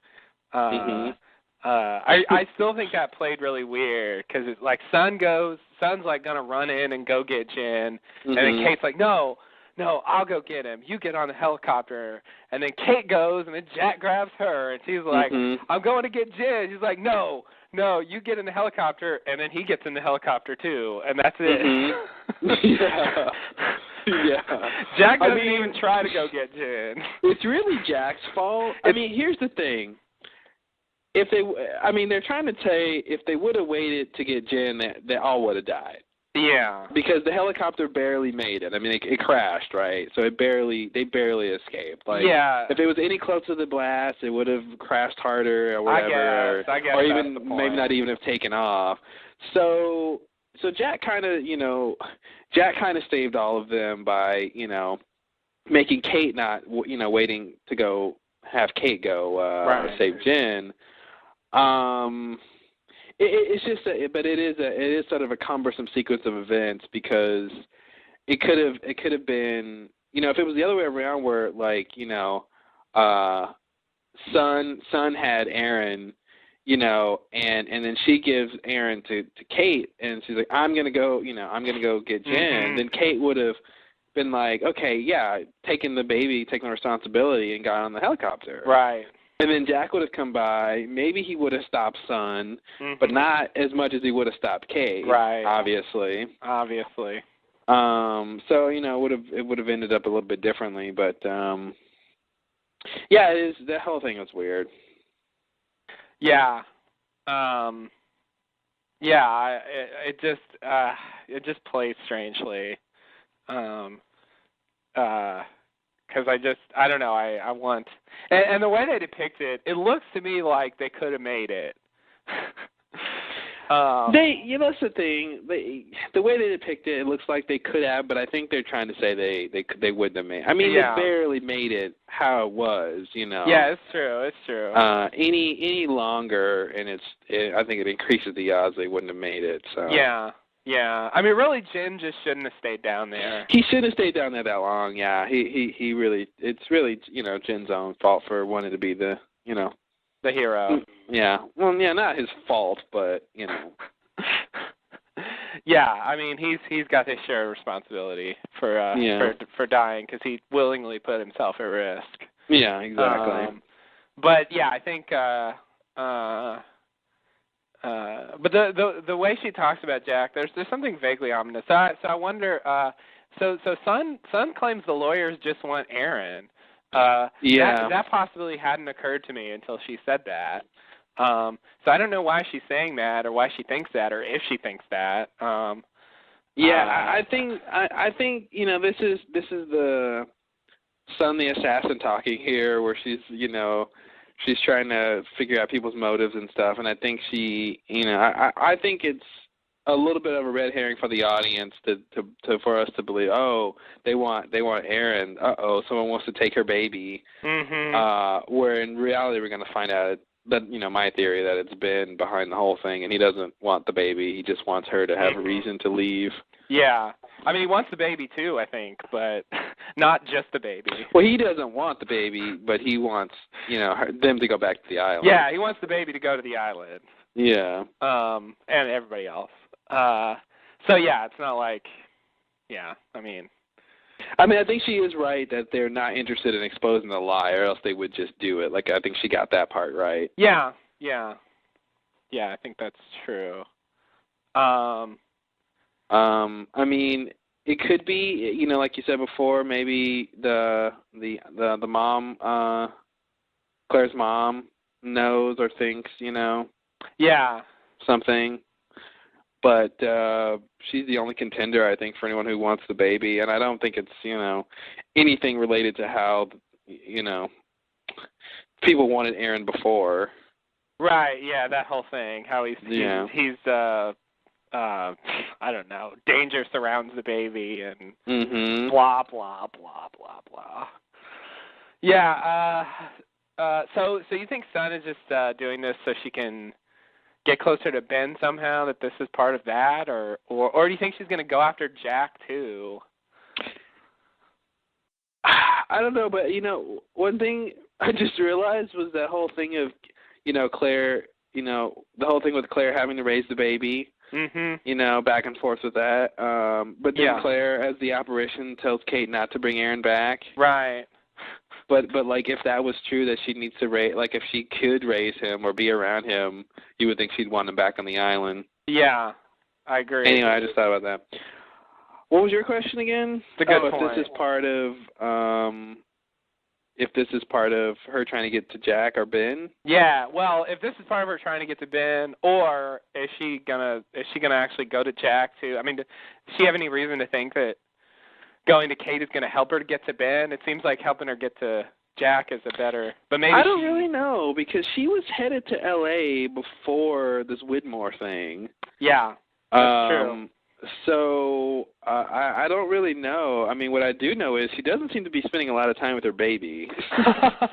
You're right about that. Like, you know, she's, you know, I'm glad there's someone to take care of the kid. You know, I'm glad the grandma's around, but it's just like, man, she is really not raising the kid. It seems like she's just always off doing something else.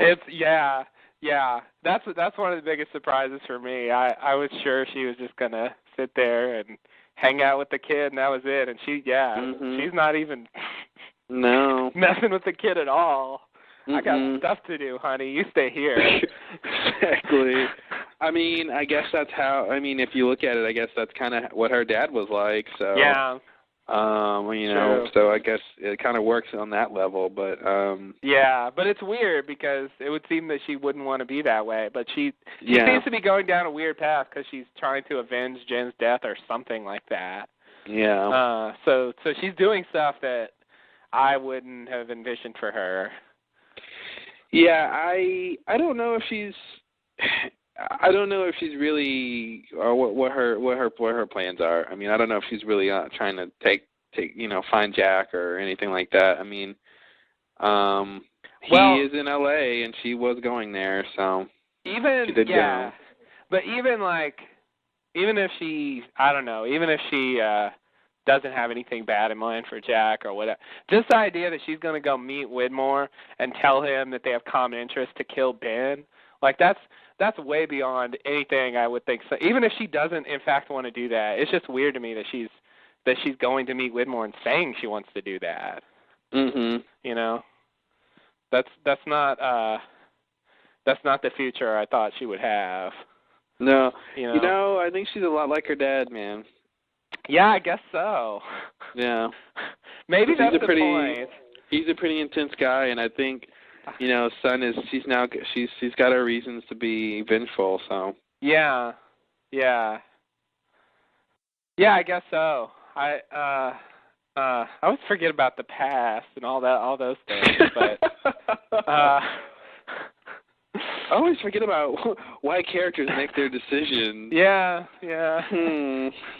I didn't try to connect it with her past. I guess I thought it didn't matter anymore, but I could see that. Yeah, it does seem like she's kind of following in her dad's footsteps. She's taken over the company and she's involved in these sort of international bits of intrigue, crime wars. So yeah, that's probably right. That's probably the idea. I didn't think of that. So that's all I got for that. I mean. Yeah. Okay. All right. But like I said, I'm still not convinced that. I mean, I feel like she is doing something, but I'm not convinced that she's like, her plan to get Jack is in motion, or her plan to get Ben is really in motion yet. Okay. Because I just don't know how she plans to do any of that. Like what? I mean, she finds Jack. So I mean, he's not that hard to find. I mean, right now he's obviously on the lam with Ben, but before that, I mean, he just wasn't that hard to find. So, like, you find him in what? Like, then what? Kill him? Like, come on, like, that's not gonna happen. So yeah, I'm still trying to figure out what Sun's really up to. I don't really know. Yeah. I just think it's odd we're even thinking about that. I don't know. Mhm. I didn't think I'd ever have to wonder about Sun's motives and what she's up to. That's usually pretty transparent. It's usually tending to her garden. Yeah. That's pretty much what she had for a very long time. I forgot about the garden. God, it's been a while. Don't forget about the garden. Oh, she was always in that garden. Mhm. Pretending not to know English. Mhm. So much pretending. Indeed, yeah. Yeah. Oh, Sun. Yeah. Okay. All right, next scene? Yeah. So the next scene, we're in a parking garage. Hurley's dad has brought Jack to Saeed. Jack wants to take Saeed to the hospital. Dad wants Jack to stay away from Hurley. The next kind of connected scene here is Jack showing up at the hospital. He calls Ben and tells him about Saeed. So that's that little bit. Oh, yeah. Mhm.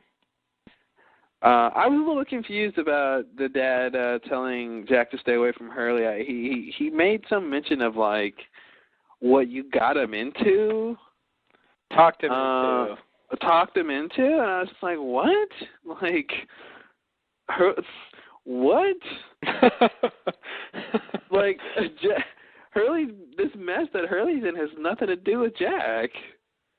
I was a little confused. Is he talking about what did they say in that conversation earlier where they were talking about you're crazy or you're lying to me? Uh-huh. What was the I feel like this references that somehow. Oh, let me see if I can find it.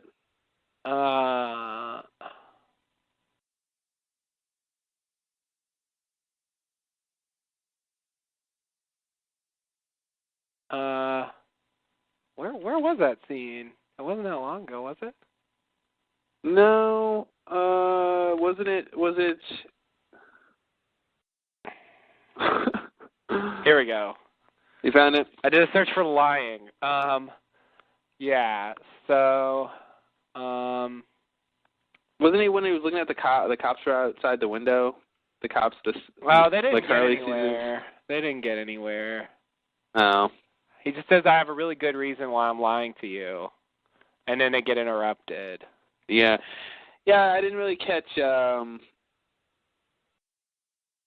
I wondered about that, too. I'm not really sure what he's talking about. Why it's Jack got him into something. Yeah. Why he blames Jack for all this. Whatever it says, stay away from Hugo. Whatever it is you talked him into, something tells me you don't have his best interests at heart. Stay away from my son. Like, that was weird. That came out of nowhere. Yeah. Yeah, because Jack is. I mean, they know who Jack is. You know, they know he's part of this group. They should know. He's a Pakistani, right? Yeah. Yeah. And they know he's part of this crew, and Saeed's gotten him involved in something, seemingly. So I don't know if I don't know how he connects that to Jack, because they're calling Jack for help. Yeah, like this is obviously from David's perspective, this should be Jack entering the situation, and it's like, what you talking my son into? It's like, what? Yeah. Yeah, that's weird. Sometimes they say things on Lost, and I'm gonna assume somehow he thinks Jack is responsible for what's going on. Like Jack's part of this whole thing. Yeah, that he's part of the reason why Hurley's involved in the mess he's in. I don't know why he thinks that. I have no idea. Seems like he should say this to Saeed. Yeah. Because Saeed's much more directly responsible for the trouble he's in. Definitely. So, yeah, seems misplaced. I don't know. Maybe he considers them like. Maybe there's a scene missing. Yeah, let's hope so. Deleted scenes. Can't wait. Deleted scene, I'm sure. Bad writing? No way. Just a scene missing. That's got to be it. Next scene? Well, hold on. Yeah.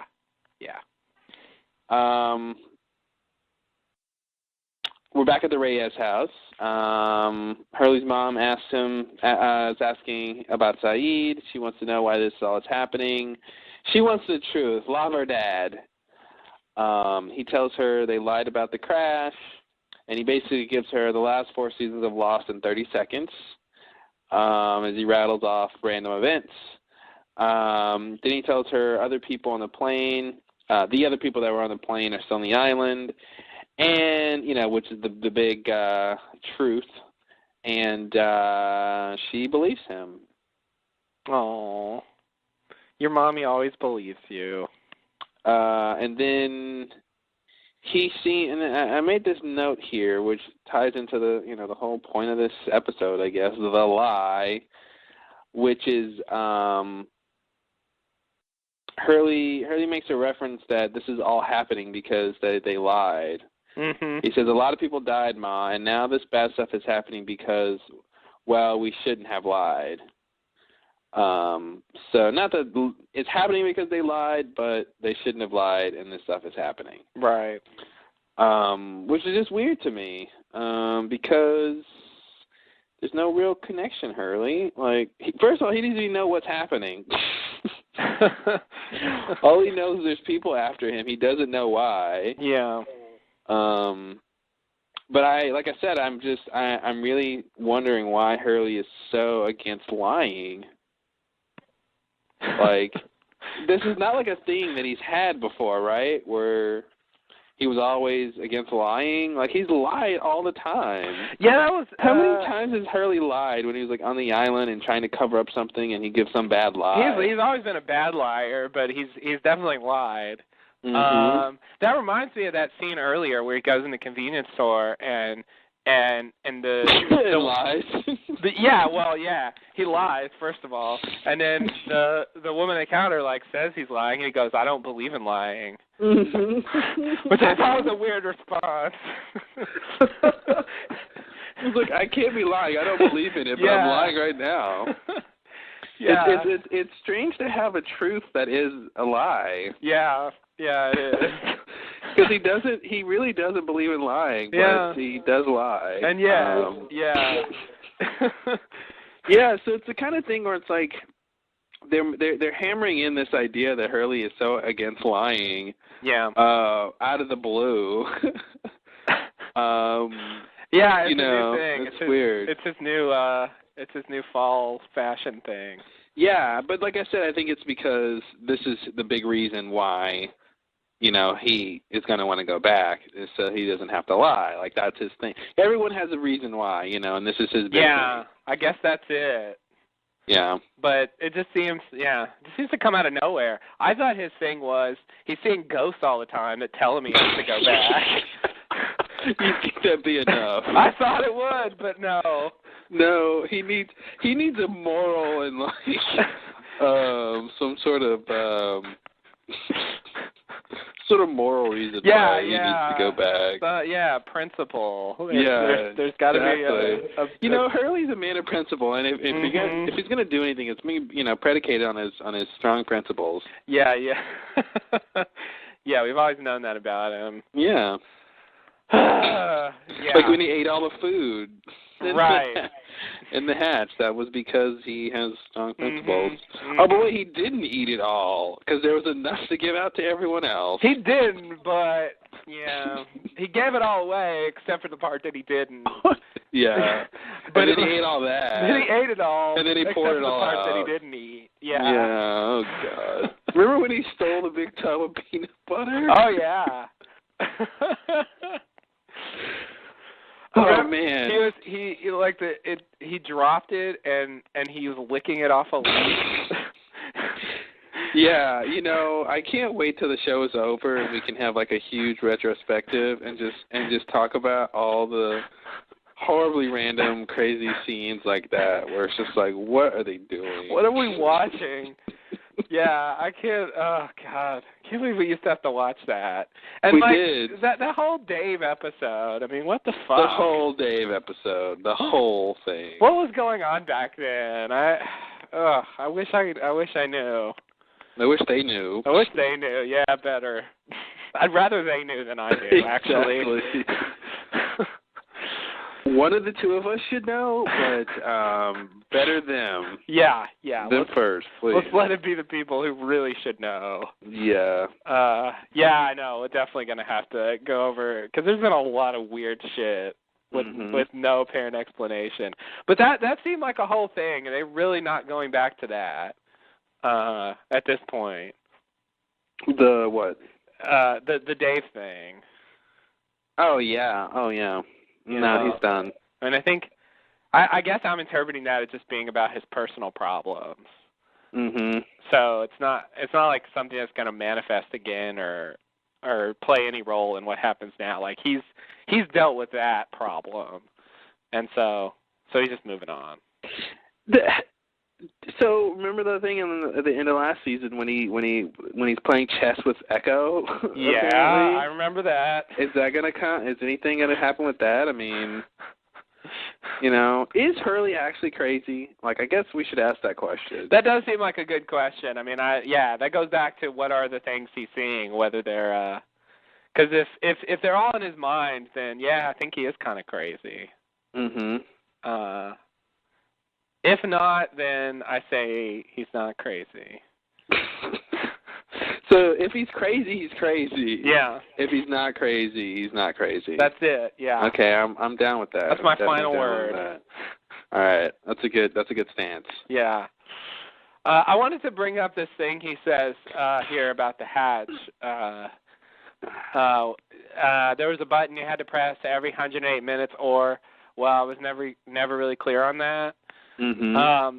So he says that. Juliet says you had to push the button or to save the world.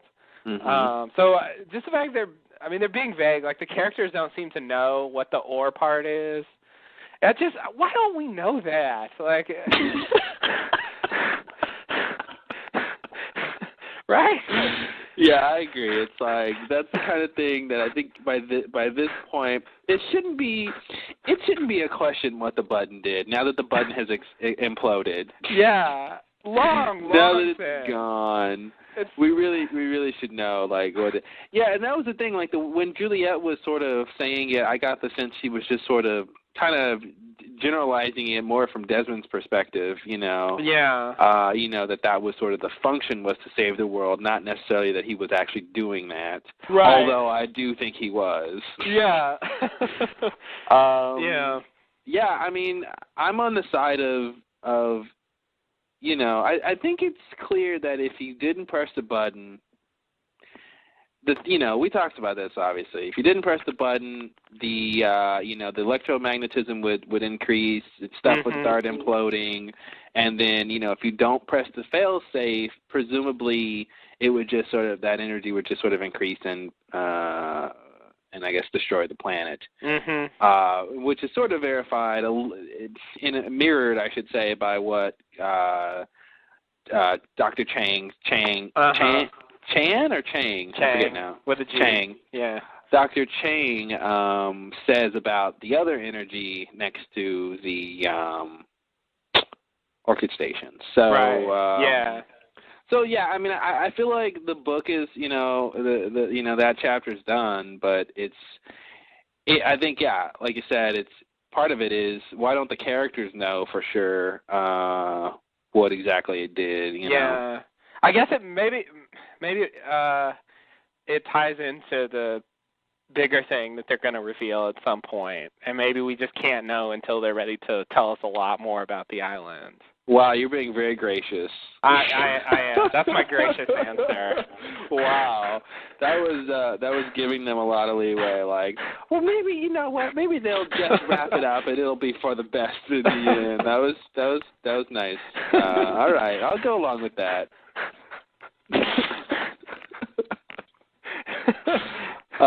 Yeah, that's okay. We'll give them that. We'll see what happens. Maybe we just can't know right now, guys.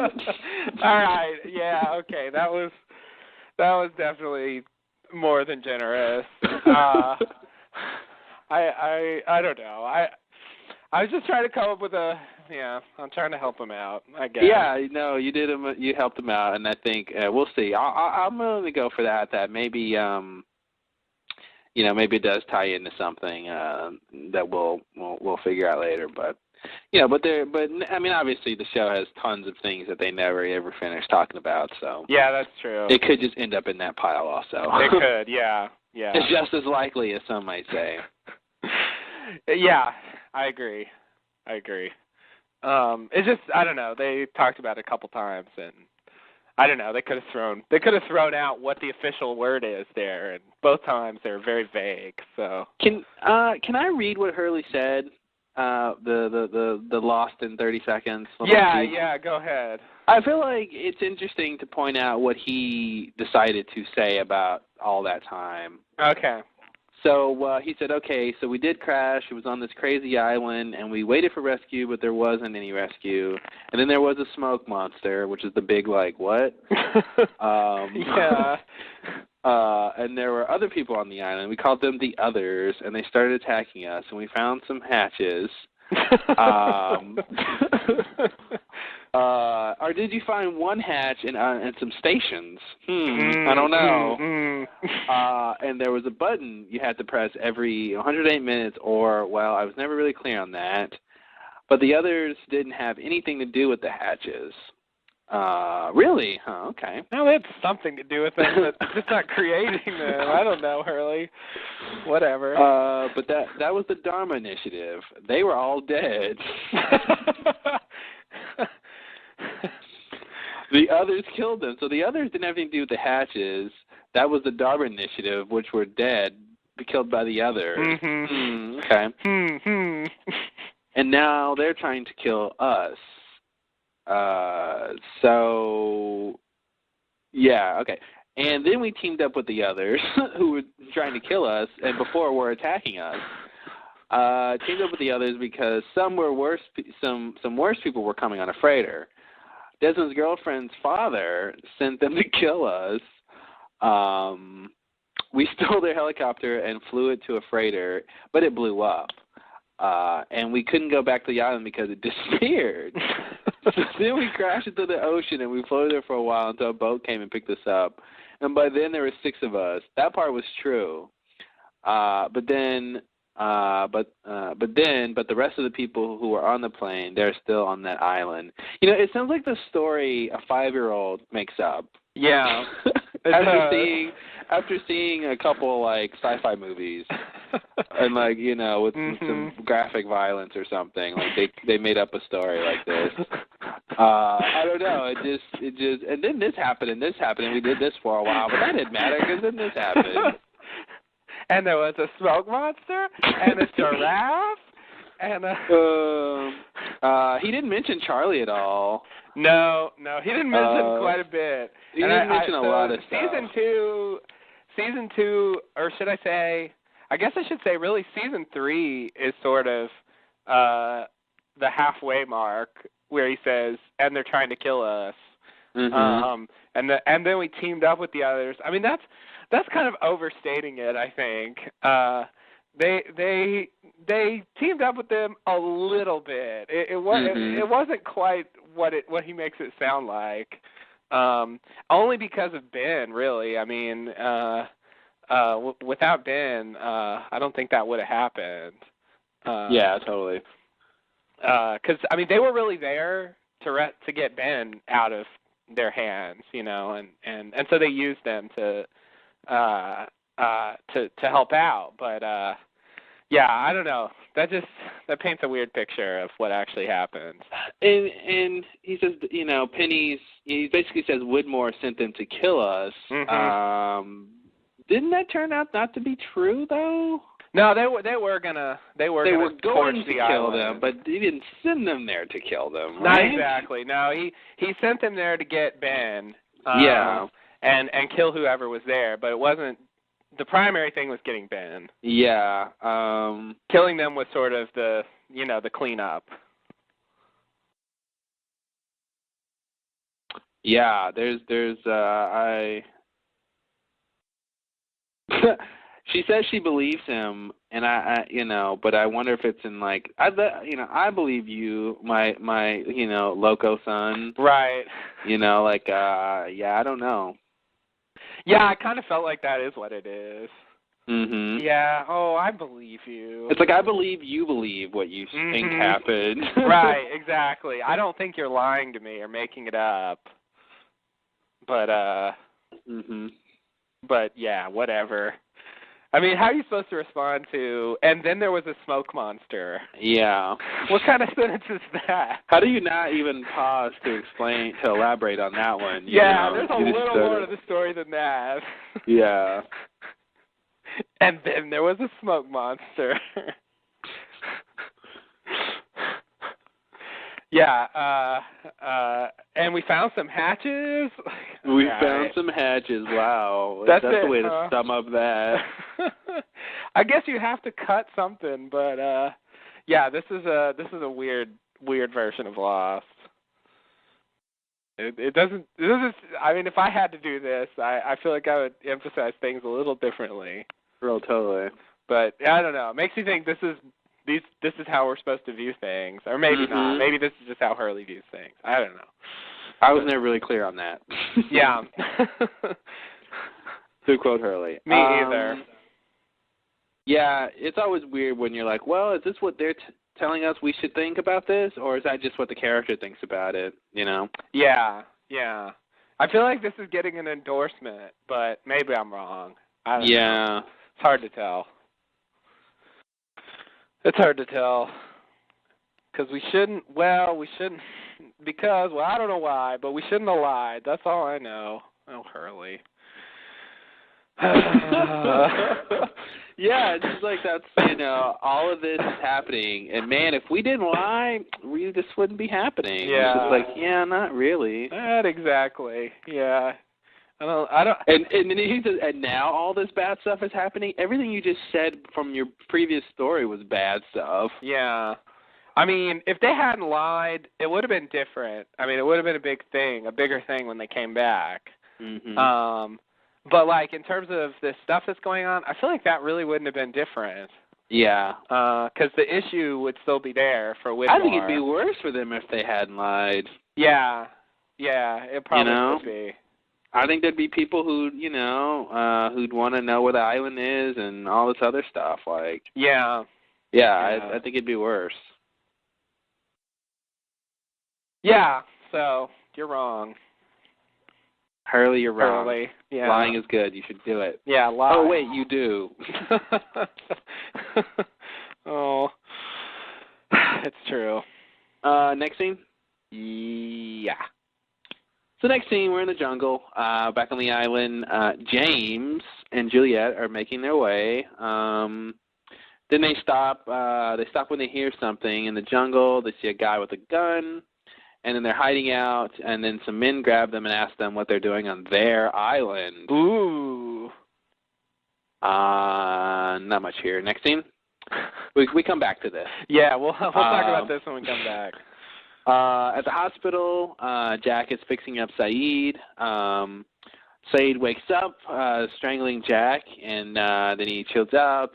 Jack fills Saeed in on what he knows, and then Saeed worries where Hurley is. This scene, I was just a little taken aback that there were, no other nurses around or like any sort of sense that there was any official care being given other than Jack taking some random Pakistani into a hospital room and fixing him up. I guess I thought that's what happened. I guess I thought he sort of snuck him in there. I don't know how you sneak into a hospital with someone passed out, but if someone could, I guess it would be Jack. Yeah. I mean, if a doctor came in with a patient like that, you can't really just say, "Oh, we're good, thanks." Mhm. I don't know. Maybe I don't know.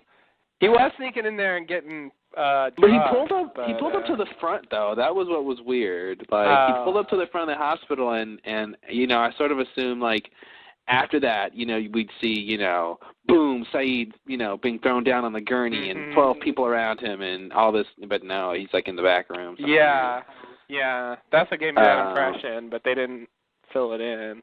Yeah, I don't know. Maybe he made up an excuse. Maybe he snuck him in. It's his hospital, so he should know how to sneak him in if he can. So. Yeah. I'll buy that. It was just strange. It was. I like that he woke up and just started choking Jack for no reason. Yeah, I didn't like it, but I didn't dislike it. So. I don't know. I just thought that was a weird thing to do. I just thought after being passed out for that much time, how would he have the energy to do that? But whatever. I'll buy it from, the last thing his consciousness was doing was fighting, so. Right, yeah. I kind of like the thing where, his eye was open and he was looking to his eye and all of a sudden the eye rolls around and looks at Jack and then, I like the eye part of it. Mhm. That was interesting, but, yeah. Yeah. Next scene? Yes. Next scene, we're back at Hurley's place. He's warming up a Hot Pocket. Could be a Lean Pocket, but it's hard to tell unless you open it up. He's not using the crisping sleeve, though. He isn't using the crisping sleeve, which I have to say I don't think does a lot. I doesn't do a lot. I've had Hot Pockets before, and I've used the sleeve, and I've not used the sleeve. It doesn't make a big difference that I've seen. I see. Well, I thought it helped. I don't know. We'll talk about that. I'm endorsing the sleeve. Although I can't really eat Hot Pockets anymore. But when I did, they were crispy. Much crispier than almost anything else I would ever make in the microwave. I do think the sleeves work. I'm just saying for Hot Pockets, I haven't seen them make it that much better. Ah, I see. But anyway. So he's warming up his Hot Pocket. Ben enters, startling him. Ben offers to get Hurley out of there, says he wants to take Hurley to Saeed. Hurley, of course, doesn't believe him. Ben says they all want to go back to the island, and Hurley, if Hurley comes, he never has to lie again.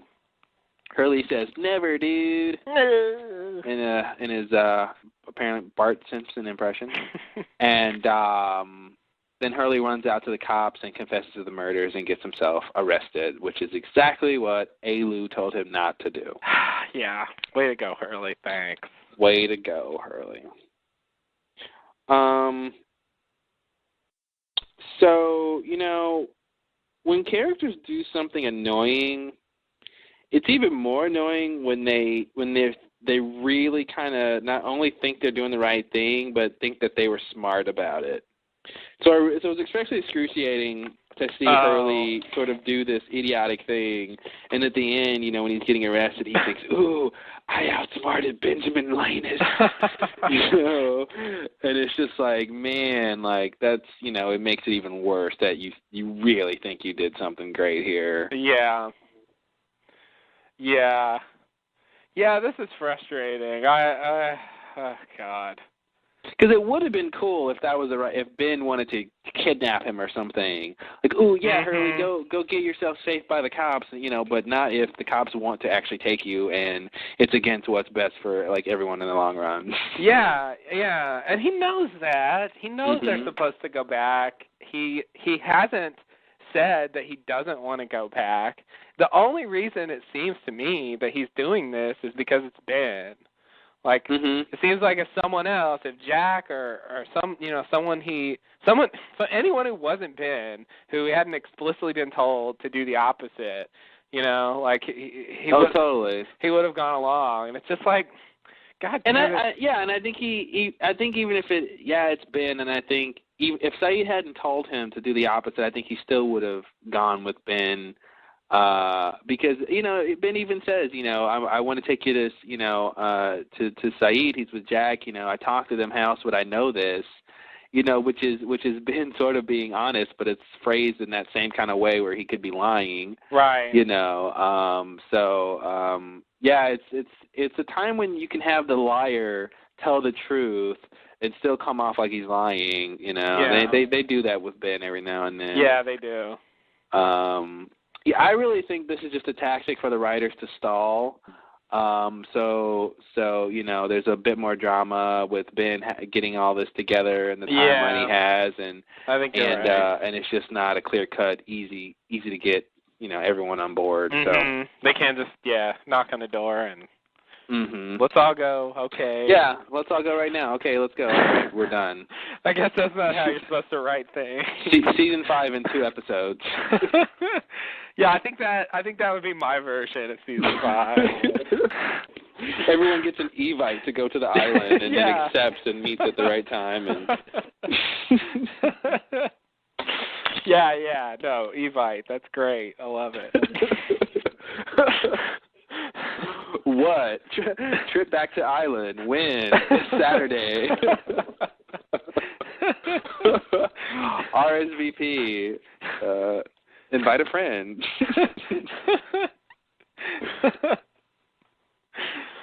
Oh, God, yeah. That's it. That's perfect. Yeah, too bad they didn't do that. No, yeah. If only. Yeah, that look on his face was really irritating. I thought Ben was going to do something for a second there when he comes out on the front lawn. I thought he I don't know what, but I thought he was a little bold coming outside. Yeah, it was bold. That's why I thought he was going to do something. You know, a wanted, dangerous criminal comes outside of the house we're staking out. Maybe there's other cops, looking at the doorway, maybe, or going to go search the house. I don't know. It's a little weird, but it's Ben. He's fine. Yeah. Suffice to say, Ben's not getting arrested. How about that? Yeah, that's really not happening. No. Oh, Hurley. Yeah, Leslie's like, yeah, I killed him. I killed all three of them, or four of them, or however many. Like, he just that's the thing. Not only does he get himself arrested, but he confesses to the murders, which is even worse. Yeah, he doesn't need to do that. He's like making it worse for himself. Yeah, because even if he gets arrested and they, not that we're going to see this, but even if they, in the real world, tried him for these murders, they wouldn't have a lot of evidence. No, they'd have the cell phone picture. They'd have the cell phone picture, his hand on the gun, on the guy's gun, but that's not the gun that killed the guy. Right. The guy didn't die from a gunshot anyway. The guy died because he was thrown over. Yeah, and the other guy. And the inside guy died from impaling. So he clearly didn't kill either of them with the gun. That wasn't Saeed's gun, right? I don't think so. I think that was one of their guns. Maybe the guy that got thrown over. I don't know. Yeah. So if it was Saeed's gun, that could maybe tie him to the guy outside of the hospital, but I don't think it was Saeed's gun. So, that's the thing, like, they wouldn't have a lot to go on. So it's like, it's one thing to get, to stall and have yourself arrested and, if you're going to get cleared, but don't confess to the murder you didn't commit. That was awful. Worst confession ever. Worst confession ever, man. I killed 4 people. I killed 10. I killed 20. How many people? How many? How many you want me to? You want me to kill you? I'll kill you. All right. Yeah, it was classic lame Hurley. Definitely. Yeah. Hurley's back, guys. Hurley's back. Don't worry. Yeah. In case you're wondering, here it is. I actually, watching season 4, I actually liked Hurley off island last season. Mm-hmm. I enjoyed his scenes. I actually thought they were good. Yeah. It was really disappointing because he wasn't like his normal self last season. He didn't do all those annoying things. He was different. Yeah. He was just sort of like morose and sitting there like talking to island ghost people and it was a lot more interesting. It was different. And he saw Jacob's cabin and he was involved with Locke and Ben for a while. Like he had a better season last season and now he's just back to the same old shit. Yeah. Oh well. We'll see. We'll see what they do with him. Yeah, maybe it'll get better. But I was just disappointed. I don't know. I guess he couldn't just say okay, and that's the end. But somehow he just even if he had to do it, he just made it worse. Yeah, he made it worse. All he has to do is say, "You got me, you got me, you got me." Yeah. Didn't have to say, "I killed them, I killed them, I killed them." Mhm. All right, next scene. Yeah. So next scene, we're back with Juliet and James. There's 4 guys who were basically holding them at gunpoint. They want to know how they got there.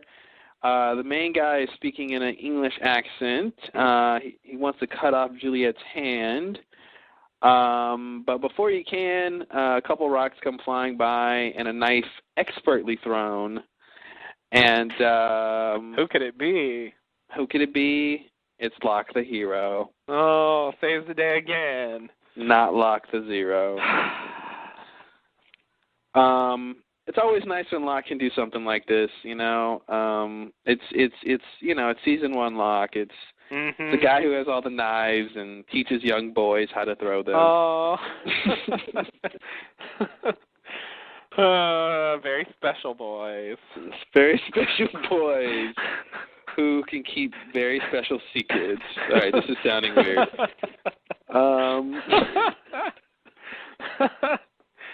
It's all true, but it sounds creepy when you put it that way. I know. Did your dad know you're talking to me? Like, yeah, things like that. Yeah. Wow. Yeah, I know. That's the thing. That's what I was talking about Locke in the first segment there. He's off to a pretty good start this season so far. I can't really hate him yet, but I just have a feeling it's a matter of time. So far, he's doing okay. Locke does worse when he is Don Quixote basically. Yeah. When he just thinks, oh, I know what I'm supposed to be doing, and he goes and does it, and it's just totally the wrong thing. He's just wrong. Yeah. Yeah. His instincts are pretty shitty most of the time. Yeah. Well, I don't know if it's his instincts are wrong. It's when he thinks about it. That's when he makes the wrong decision. Like, when he's going moment to moment, he seems okay. Yeah. But when it's like, what am I supposed to do? What am I supposed to do? Oh, this is it. And then it's, blow up the sub or something. Okay. Yeah. I guess I mean, by instincts, I don't mean like animal instincts, but rather when he tries to intuit what he's supposed to do. Oh, yeah. Just by his own methods rather than like having Ben tell him or Richard tell him or just the island tell him, or which is pretty much what always happens. Yeah. When it's something good. But yeah, it was sort of nice to see this. I do want to talk a little bit about these people. Well, we have to talk about these people. Who it's like their island. So, once again, I say, who are these people? Where did they come from? They weren't wearing Dharma uniforms. Apparently not. They're wearing uniforms. They are wearing some sort of uniform. You know who I think they are? I'm ready. You're sitting down?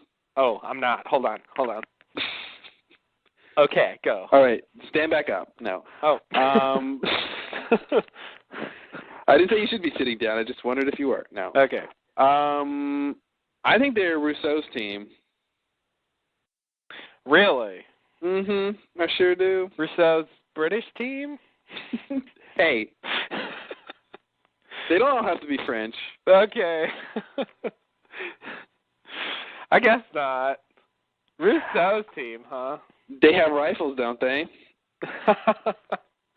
Rousseau had rifles. What was it? Was it No, it was Robert. Robert, hey, he didn't check the firing pin either, Saeed. Ooh. He didn't check the firing pin either. Montan lost his arm. Montan lost his arm, and we do know they like to cut off hands. Apparently. But no. I kind of want it to be them. I really don't think that's who it is. I don't either. But I want it to be them. I see you're wanting. Yeah, I don't know who else it could be. Yeah, so one of the theories I read is that somehow this is connected to Widmore, like that this is the beginning of an explanation for how Widmore was on the island originally. That maybe he's a part of this group and blah blah blah. I don't know, once again, because it's not my theory. But that's interesting. They are British. He's British. You need more than that, I guess? That's pretty much all there is as far as evidence. We know he was on the island. Oh, I was gonna say, did we talk about that line where Miles says it took him 20 years to find the island? I thought it was weird that he said that. Like, I thought it was weird that he even knew that. Yeah, it made it seem like we should have already known that. Yeah. And that was new, that's how long he had been looking. I thought he'd been looking for longer than that. I did too, actually. Yeah, 20 years isn't as long as I feel like it should be. I feel like it should be maybe 30 years would be better. But I don't know. He just busted that out, and I guess we're supposed to know it, but I was surprised, just nonchalantly throwing that out there. Now, Miles can he read minds? I don't think he can read minds. It seems like he can read minds of dead people. Okay. He can get information from dead people. So, yeah, I wonder. I mean, I guess I forgot. We didn't talk about the boar thing. Oh, yeah. I assumed he just, sensed the dead boar. I guess so, huh? Because they had him do that with Danielle and Carl. They had him just all of a sudden stop and like sense that Danielle and Carl were buried there. Yeah, but that's but this is. So you think he just walked around until he was in the proximity of a dead boar? Yeah. Or did he actually utilize his power to locate a dead boar? See, there's a difference there. A slight difference.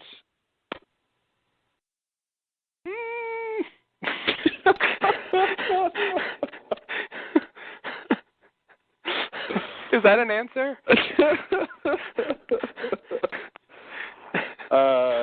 Maybe. Okay, good. Yeah, I don't know. I guess, I hadn't thought about that.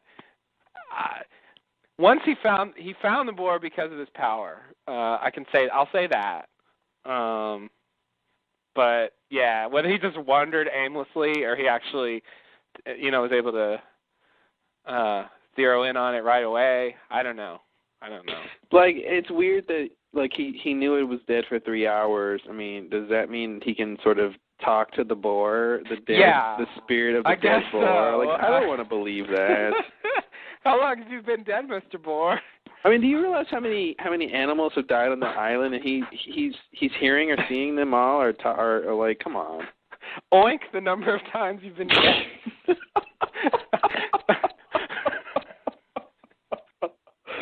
Oh, I love it.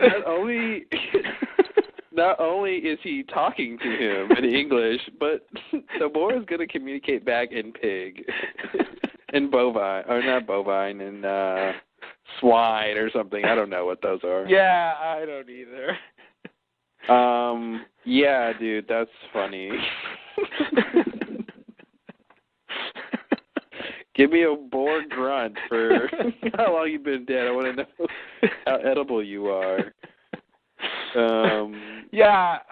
They did show him talking to the dead people, but it does seem like it presents a problem when it's a boar. What I thought he was going to do was somehow go out and somehow talk to some dead people, and they were going to help him find food. Oh, okay. I didn't think about that. Something like that, but yeah, I don't know. Yeah, that was a weird one. A whole boar just dead. Why is it dead? I don't know. That was the thing. Like it didn't seem like it had like injuries. Like, why is it dead? Would you want to eat a boar that just died for no apparent reason? Like 3 hours ago? I don't know. Maybe it was sick. Yeah, it doesn't seem like a good idea. So, you think there's a possibility he actually killed it with his mental power? I feel like somehow he killed it. But that's the thing. Is it true that it's been dead for 3 hours? And does that mean that's how long it took him? That was he gone? See, here's the thing. If it's true that it's been dead for 3 hours and he was gone for at least that amount of time, then I would think he killed it. Mhm. But if he's only been gone for an hour, mhm, then either he didn't kill it or he's lying about how long it's been dead. So right.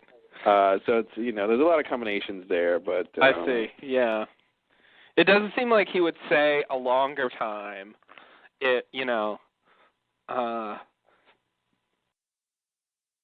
Unless he just wanted to hide the fact that he killed it. Mhm. Because he doesn't want to give away his Why method. even say how long it's been dead? You shouldn't know that. So why even say it? Yeah. Yeah, you're right. He should know it, that. That's why when he said it, I feel like, okay, if he's going to tell them this, then somehow they would intuit that, that kind of he found it 3 hours ago or something like that. That's what I would think that they would think. Yeah. Why he would know that. But yeah, I don't know why he would even say that if Yeah, I don't know. Obviously, I mean, for the audience, it makes us think, okay, how does he know that? But I don't think he should say that for the other characters. Yeah.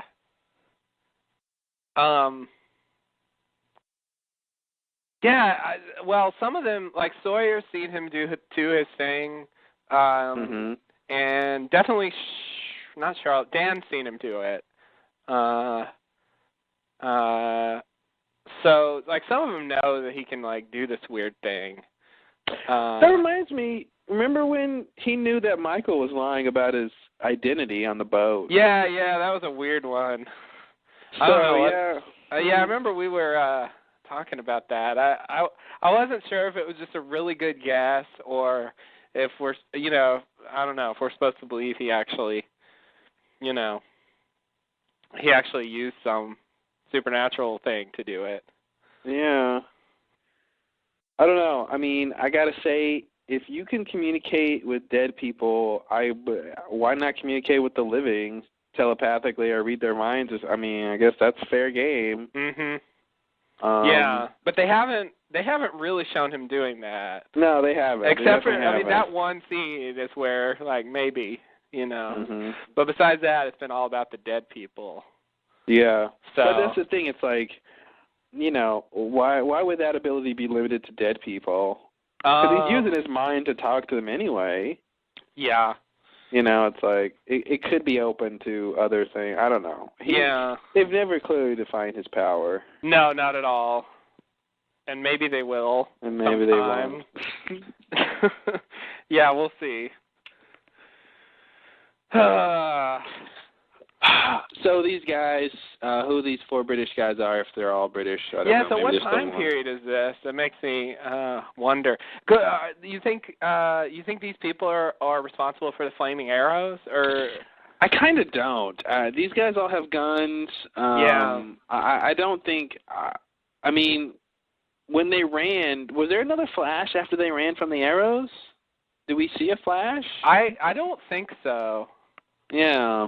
I think this is the same period, which makes you. I mean, they're like saying this is their island. Like maybe they got in the middle. Maybe they got in the middle. The Losties flashed into the time period where, the others were fighting. The Widmore's people or some other group of people.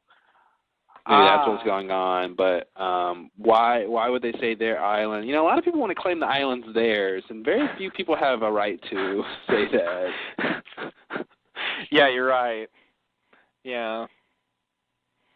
And the cutting off the hand thing was different, too. He was like, oh, we're going to do one at least.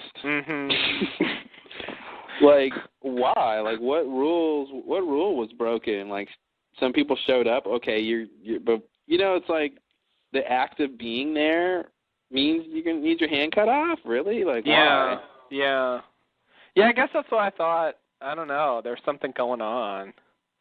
Like, they thought they were. But then again, it seems like everybody they run into is just really pissed off and mean for some reason. Everyone they run into is like, why are you here? Yeah. And they're just ready to kill them or cut off their hands or whatever. Maybe that's part of the course-correcting nature of the universe or something. Like, someone shows up in a time period they're not supposed to be there, and everyone who encounters them just kind of wants to kill them, which is the best way to make sure they don't interrupt the timeline. Yeah. So they're all like, what are you doing here? Why are you here? And yeah, that's not bad. Maybe that's it. A little bit of that. I mean, obviously part of it is these people are involved in plots where they're fighting others. Right, yeah. But, other people. But, so a little bit from column A, a little bit from column B, something like that. Yeah, that'll work. So who these guys are, like I said, I'm hoping they're Rousseau's team, because I want to see something with that. I know. Say, though, like, now that they've got this device rolling, they can definitely show Rousseau again. So, I suspect we might see her again. We definitely could at some point. And that's the thing. If we see her, it needs to be. We need to know her the beginning of her story. So it needs to be young Rousseau, pregnant with Alex, and all that. Like, we need to see all that stuff. So. Yeah, yeah, and that's the other thing I was going to say about this device. Like, I remember having a conversation way long ago. I don't remember which one. I'm sure somebody out there does. Probably give us the time code when it was. We talked about the history of the island and all this stuff that they've discovered and how they're going to tell us about it. Because at the time, we couldn't really come up with a reasonable way where they would actually discover this. Like, it didn't seem like anyone was really going to, like, go study this or whatever. Mm-hmm. It didn't seem like there was any natural way for us to learn these things. And this lets us see various points in the history on the island very easily, Yeah. and puts the characters right in there. They don't have to be interested in it. They just get thrust in there. And it doesn't have to be a flashback from a person at that time. You Yeah. could just have, totally. Exactly. So this allows them to do all that stuff. So I'm thinking maybe they'll use this as a springboard for, maybe we'll find out about the four-toed statue and, Dude, perfect. That's all they have to do is a quick scene and a little bit about it, and then they're done. Yeah. And they can just do that with all these little bitty, little things that we know of. I don't know. Show Rosinski. Who knows what they could do? Oh God, that guy. Yeah. Yeah, no, I mean, at this point, they can show pretty much anything. I mean, it's completely past, present, or future. Yeah. If it happens on the island, they can show it. Yeah. Yeah, that's really it's pretty powerful. That's a lot to work with. Yeah. Haven't done that much with it so far, but no, not so much. But we'll see. I mean, the stuff they've shown so far is more or less stuff we already knew. Except for this, which it's just sort of so vague. I don't know what to do with it. I'd like to know a little more about what's going on, but they really just don't give us much. So it's hard to say. But yeah, I guess I see something like that happening down the line. Yeah. Yeah, it's weird. I mean, if the island, okay. Here's the deal. What do you mean? The Oceanic Six is supposed to come back. All the lawsuits are supposed to come back. That's supposed to fix this thing or prevent these people from dying, all that stuff. But it's like, if the island wants that to happen too, the island / Jacob / whatever, wouldn't it want to sort of protect these people? So wouldn't it not want, Juliet and Sawyer to die in this part? And, right. If Locke wasn't there, you know what I mean? It's just like, where is the conscious effort on the island to make this stuff happen? Or does it not care? Or does it, maybe it doesn't care that these people are time shifting, Yeah. I don't know. Yeah, I don't either. I feel like it cares when it wants to. Oh, so the island is a woman. Yeah. Oh. Zing! Oh. Just kidding, ladies. Just kidding. I see a joke and I go for it. We just lost our female audience. No, just kidding. That's a weird thing to women. They care when they want to. The whole thing. Women are fickle. I don't know. Whatever Seinfeld does. Oh, okay. People make jokes, don't they? Don't think there jokes about that? Yeah, I guess. Women can't drive. That's a joke, right? Yeah. Okay. Take my wife, please. Yeah. That's all I got. Okay. Yeah, I do want to say a little more about that, but I think maybe it'll be after the next scene, which is the last one. All right, well, stick a pin in it. Okay. Ow! Your ideas can talk. That's kind of scary to me. So next scene, more on Justin's talking theory later. Talking idea, I guess I should say. So next scene, we're in some crazy dungeon. Some strange lady is working out calculations on a chalkboard. And there's a big pendulum machine that's sort of drawing lines and and there's a computer in the background that's calculating event windows. The lady goes upstairs, and we find out we're inside of a church. Ben is there lighting candles. She's struck luck. And we also find out Ben only has 70 hours to do whatever it is he's trying to do. And then she turns around, and it's none other than Miss Hawking. Ah! Who even knew she was real? Then Ben says that he lost Hurley, and what if he can't get them all back? I didn't write anything else. I'm sure that's not the end of it.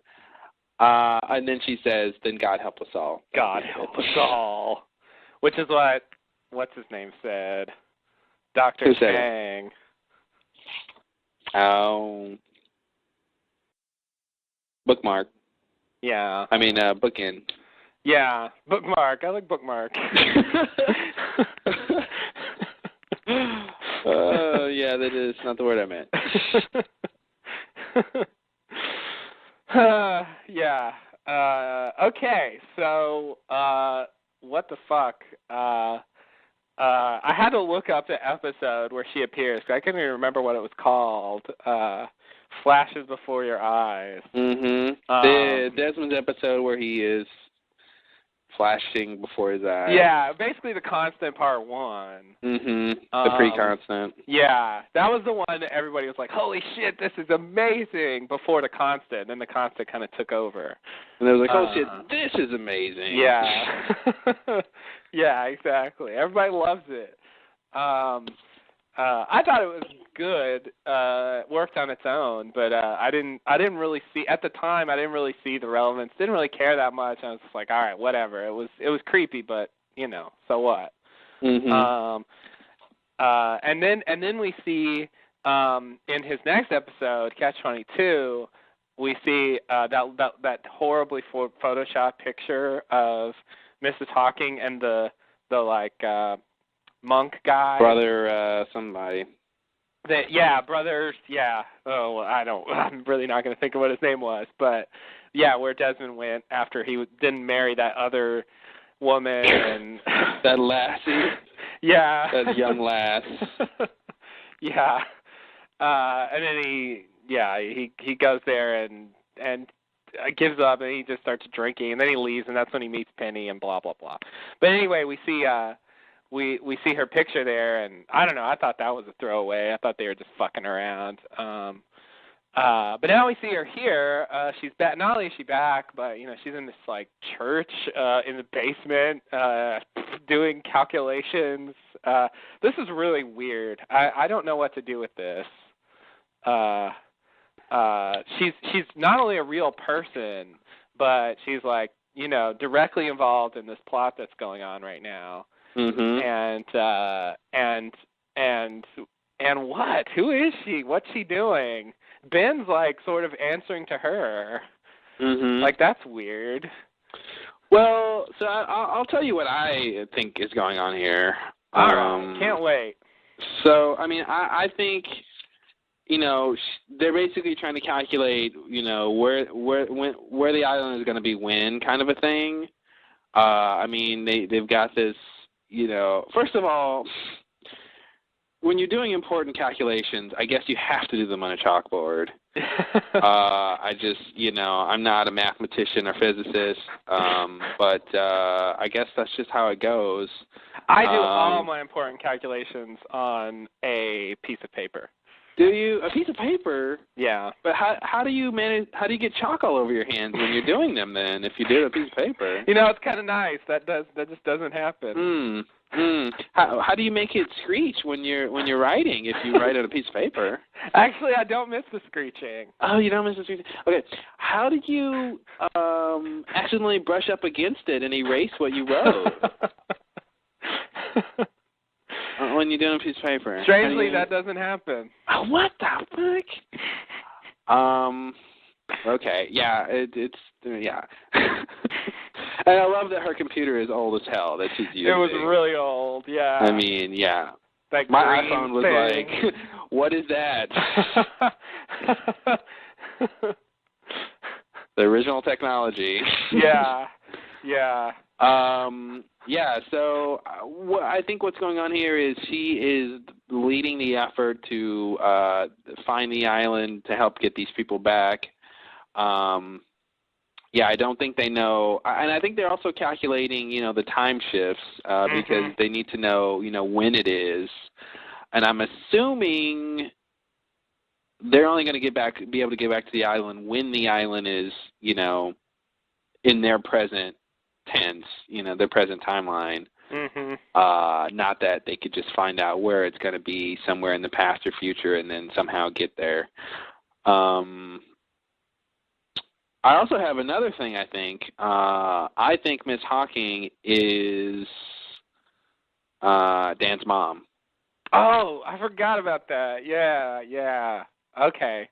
Yeah, so I would be inclined to think that too, but it would seem to me that Ben is in LA at the moment, and so I guess that means she is too. And Desmond's going to Oxford to meet Dan's mom. So how's that going to work? No idea. Okay. He might show up in Oxford and find out she's in LA. Okay, well, I guess that would do it. Because Dan doesn't necessarily know where she is at the moment, I guess. Yeah. Okay. The guy doesn't go to Oxford. I don't know. See, it seems like he's going to find something there, but maybe not. Maybe he won't actually make it there. Yeah, that's possible too. They definitely do that. But yeah, I'm inclined to think that's right.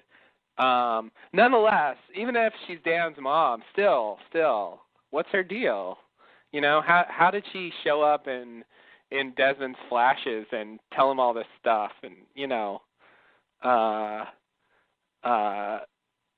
what's her role? Does she have a role to play in a larger thing? Or is she just like the psychic or something where she seems really important, and she is for now, but she's not really that important in the bigger picture? Yes. Okay, good. That's all I wanted to know. No problem. Thank you. I feel like she's more of an oracle type. She's very important for now. She won't be hugely important in the long run. Ben is kind of answering to her, and this all goes along with, Jill and the other people who are sort of unseen, but who seem to be working to get these things done. I think that's part of the bigger question is, who are these people? What's going on with these people? Yeah, I really don't have a lot of theories. I'm just wondering because I don't really know what they want. She actually has any connection with the island or whatever, or if she just happens to know how to find things in time or something, and that's the only reason she's being consulted, and she just talked to Desmond because she happened to be in England at the time or whatever. Yeah, Desmond is uniquely special. Oh, I forgot about the uniquely. Yeah, so, she basically came to Desmond to tell him sort of the rules of time travel, right? Yeah. And that, and sort of he needed to sort of fulfill his role in time and destiny and all that. Right, yeah. And I can't stress this enough. Pushing that button is the only great thing he'll ever do. Got to keep that in mind. So helping to bring the Oceanic Six back to the island wouldn't be a great Not thing. Great at all. No. Not great. We can just watch the rest of the show and take comfort in the fact that Desmond will not do anything great again. I love pushing the button is the greatest thing he'll ever do, and then he decides not to press it. Yeah.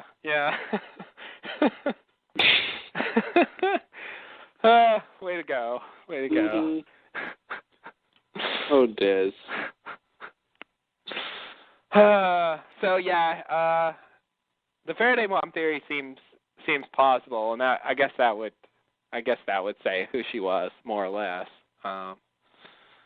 But I think you're right. Yeah, she's trying to find the island, and for some reason she only has 70 hours. Probably because they need a little tension. They can't just say, "Well, you got 2 years or whatever."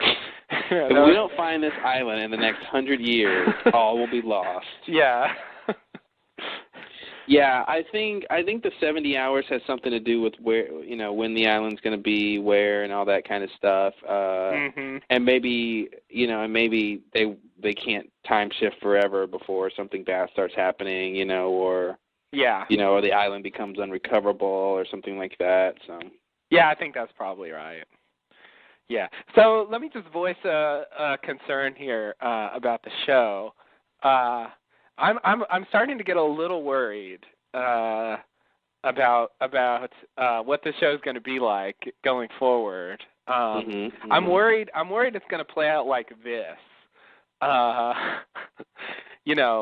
They go back to the island. They fix the problem, and then in various ways they live happily ever after.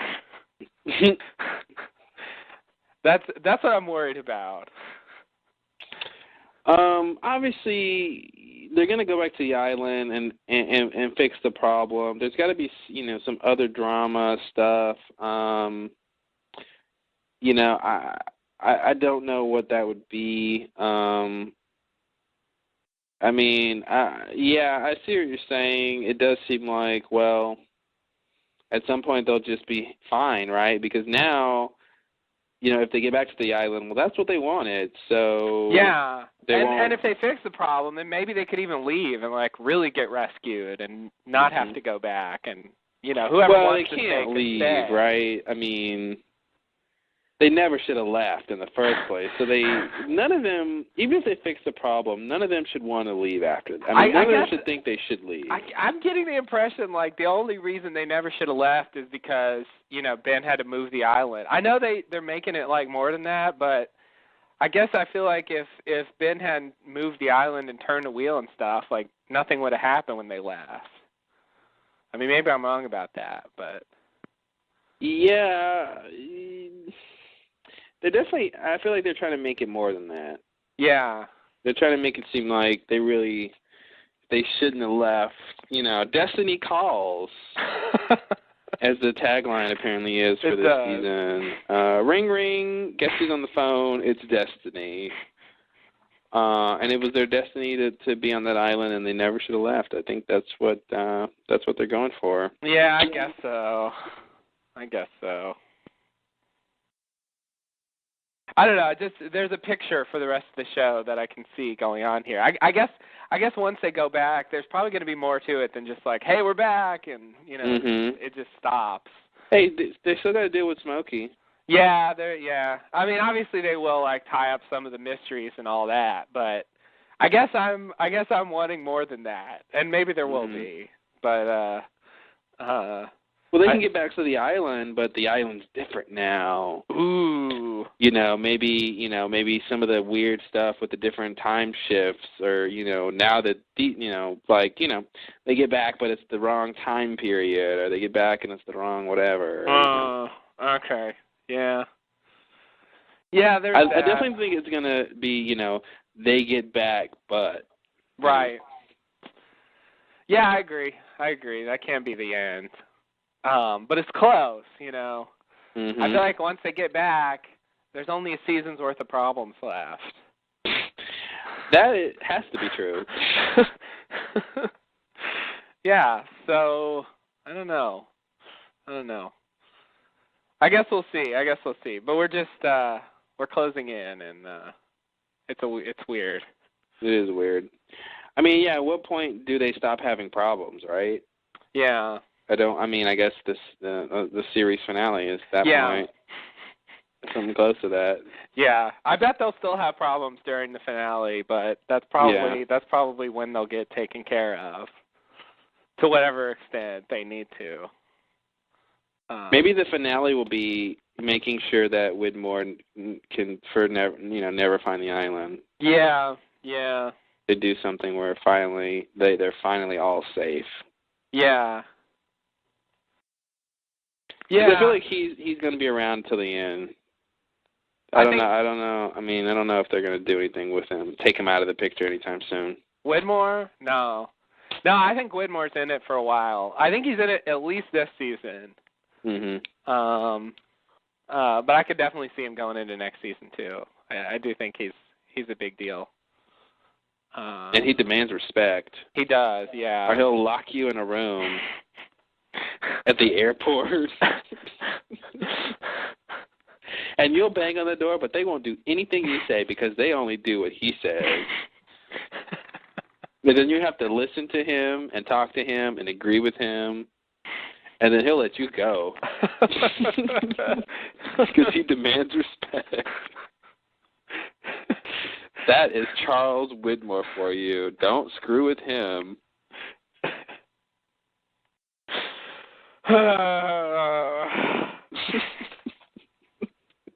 Don't make him lock you in a room. Don't make him lock you in a room at the airport. Yeah, you know, Widmore used to be a really crazy, badass character, and then we got to know him. Yeah. Then they put him on screen. Oh. You know, he was really good in that one scene last season. The scene with Ben? The scene with Ben, yeah. That was a good one. Bed. That was good stuff. Yeah. I missed that. Where'd that go? Yeah, he didn't just whine about respect. Nice. Yeah, I mean, I feel like if you're a guy who, like, you know, you shouldn't have to demand respect. I think Widmore is not the kind of character who has to demand respect. You know, he shouldn't be. Yeah. He should be the kind of person where if you're going to deal with him, you're going to know that you better respect this guy if you're dealing with him. But, yeah, he doesn't have to say it. Yeah, but Sun, I guess she gets, you know, she's an outsider. So Sun is just that. She's just that badass. Yeah, it's almost like, you know, when like, you know, like you're going to some place and there's a big line, and so like you get in line, but then like you see someone else just like walk past and go to the front. You're like, oh, I didn't know I could do that. You know, it's like, who knew you could disrespect Widmore? You know, no one ever tried, I guess. And then they did it, and then Sun did it, and then he was like, I didn't expect that. No one's ever just disrespected me before. I didn't know what that was like. Wow. Yeah, I don't know. So yeah, I definitely hope to find out about Miss Hawking more. You know what, how she was able to infiltrate Desmond's flashes before his eyes and all that.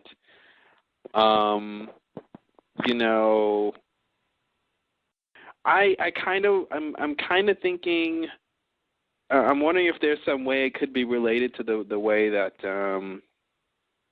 that Dan kind of, you know, implanted a memory into Desmond's mind.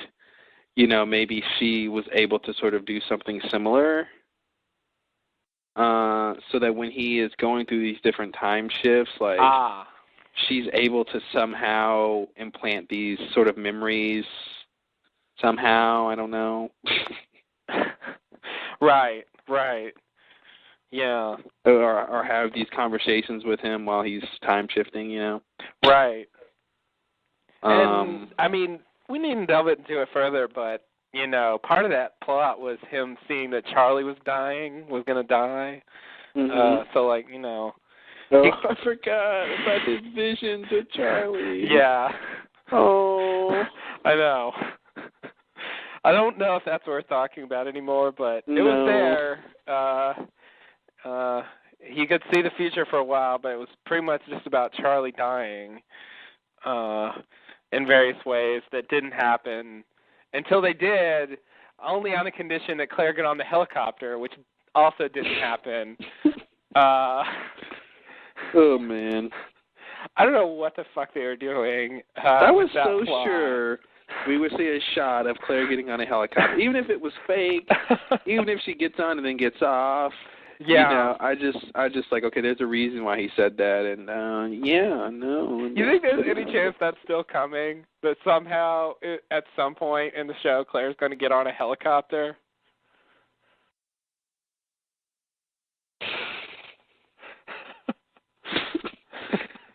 I mean, at this point, you know, she's dead. I don't really think the show is going to retcon anything, you know, like, oh, at the end of the series, somehow they'll make it where they never we're stranded there or something. Oh no, I don't think they're gonna do that. Yeah, I mean, or somehow they're able to they get rescued very soon after they land in this new timeline or something, and we see Claire get on a helicopter. I mean, I don't think they're gonna do that.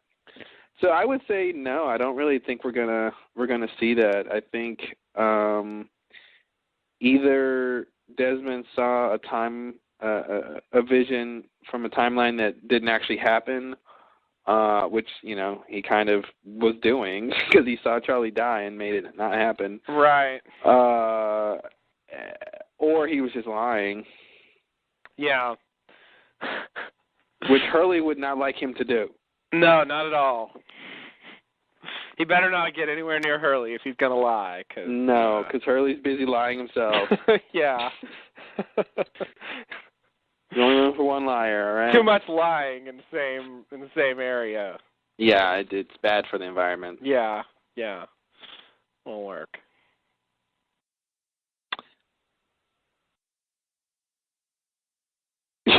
I love how Miss Hawking says, Ben says, no, that's 70 hours. It's not enough time. I need at least. And she goes, what you need is irrelevant.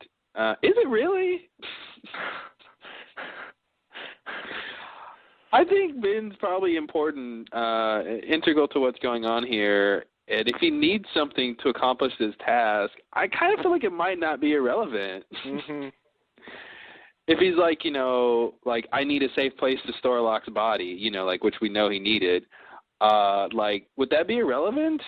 Well, yeah. I thought she meant specifically what you need in terms of an amount of time is irrelevant. Not what you need, generally. Okay. All right, I'll buy that. Yeah, that's... Yeah, right. She does say 70 hours is what you've got. Yeah. Yeah. Because you're right. In general, what he needs is relevant, but yeah. I guess she means how much time you need is irrelevant. Yeah, exactly. Okay. Yeah, because there's an amount of time that you have, and it's because of her chalkboard. Her chalkboard calculation / the pendulum thing / the old computer coming up with this. Mm-hmm. So, 70 hours. 70 hours isn't that long. Is that really going to be the whole season? 70 hours? Yeah, why not? I mean... Pretty short. Half of it, I mean, all the island stuff, they're what does time matter when they're time traveling? Yeah, I guess so. Yeah. They pretty much got everyone, I mean... most people have already, it's already in place their reason for when they go to the island. Some people still need to be propositioned, like Kate and Sun. Yeah, I don't know about Sun. I don't know that she really wants to go to the island at this point. Oh, yeah, her reason for wanting to go isn't really in place yet, although she might be like, ooh, I can kill Ben if I go back or something. I don't know. Yeah. Yeah, I guess there's that. Or maybe Ben will tell her that Jin will be alive when she gets there or something, Yeah. I doubt that's going to happen, that he would tell her that, even if that is true, but. Right.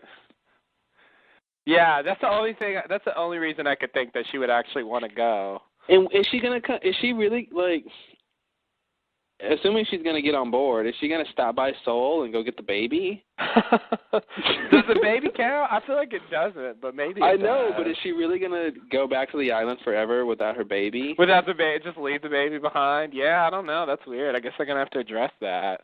Yeah. Maybe they'll pull a Battlestar Galactica and it won't be her baby. It won't be her baby? Wow. Yeah, we'll see if they couldn't pull that off. We're sorry. We ran some tests. That birth you gave, yeah, that wasn't this baby's birth. Sorry. Yeah, that's ooh. Maybe she won't care. It doesn't seem like she cares that much. I guess she talks about the baby sometimes, but I mean, I have to assume she loves her baby, right? I guess, yeah, she probably does. She's a mom. Moms usually love their babies. Yeah, she loves her baby. I guess she'll take the baby then. Yeah, but do they have? I mean, 70 hours TikTok, right? I know. Oh shit, yeah. She's got to get on a plane. Yeah. I mean, maybe she Soul won't is take on the baby. way. Maybe they'll just like kidnap her or something. Or maybe Ben will be like, that's already been taken care of, and like the baby will be. Oh, he could do that. He could already get the baby in place or something, or I don't know. Yeah. Ugh, babies. I still feel like there's, some big questions here that, that we can't even really make guesses on, this group of people, including Miss Hawking and Jill. Like, I don't really know what they're doing. Specifics about Miss Hawking, what she's doing, I don't really have any big guesses. So hopefully, next episode or two, they'll color in some of this stuff that's going on. So yeah, I can't wait for next week's episode. Sounds I guess it's only going to be one, huh? Yeah, only one. Only one episode a day. Wow. Yeah, we're going to have to make do with one, and that one is called Jughead. There it is, folks. Jughead. Spoiler alert. It doesn't count as a spoiler because it's a stupid title. I agree. What the fuck, guys? You can't be spoiled when the spoiler is, rotten milk. Who wants that, right?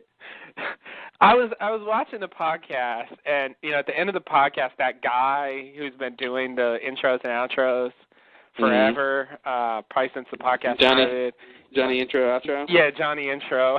So he that's actually his name. Yeah. He said that at the end he always promos the next episode, and he goes, yeah, and be sure to tune in Wednesday for the next episode, Jughead. And he couldn't sell it. He couldn't make it sound exciting. You can't sell Jughead. It just wasn't what I could tell by the way he was saying it. It was hard to make that sound like dynamic and exciting, and you can't miss this one. Like, it's, what do they do? I don't know. Their titles are usually just obvious and whatever from the episode. But Jughead seems like one of those where it's just, I don't know what they're doing.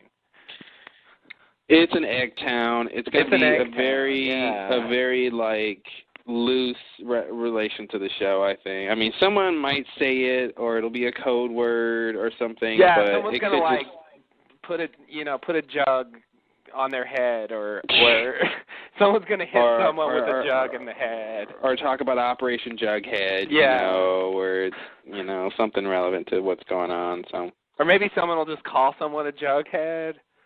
Maybe they'll be carrying, maybe, all right, I give up. Yeah. I can't make it work. But yeah, I don't know. I had to address that, because what the fuck. These titles are boring, but at least they kind of make sense. Yeah. Yeah, so I don't know. We'll see what they do. But so far so good with these two episodes, I think. Definitely could be worse. I agree. I didn't know where they were going, and it's been more interesting than I thought it would be. So, so I give them, and I liked a lot of parts. There's some unevenness, but overall, yeah, it's pretty good. If next week's episode's good, I won't care about the name. Yeah, that's technically I care about that more. So, have we ever had an episode that was really good with a bad title? With a really bad title? The really bad title? I can't think of any, but maybe there's some. Yeah. No, I like most of the titles of the episodes I'm thinking of. Although I feel like Eggtown was the first one like that. I don't know if there's any really was a little kind of weird titles. So yeah, I don't know. I don't know. I guess we'll see. But yeah, it was nice to have two episodes. We're going to have to settle Yeah. for 1 for the rest of the season until the finale. So. Yeah, two was nice. I think it definitely helped make them seem better. Yeah. The parts being more than the sum of the whole. How does that go? Some being more than the whole More being than the more sum than of the its sum of its parts. Yeah. Yeah. Yeah, Whatever I that think means. taking 2 separate weeks. Yeah, it might have been more disappointing.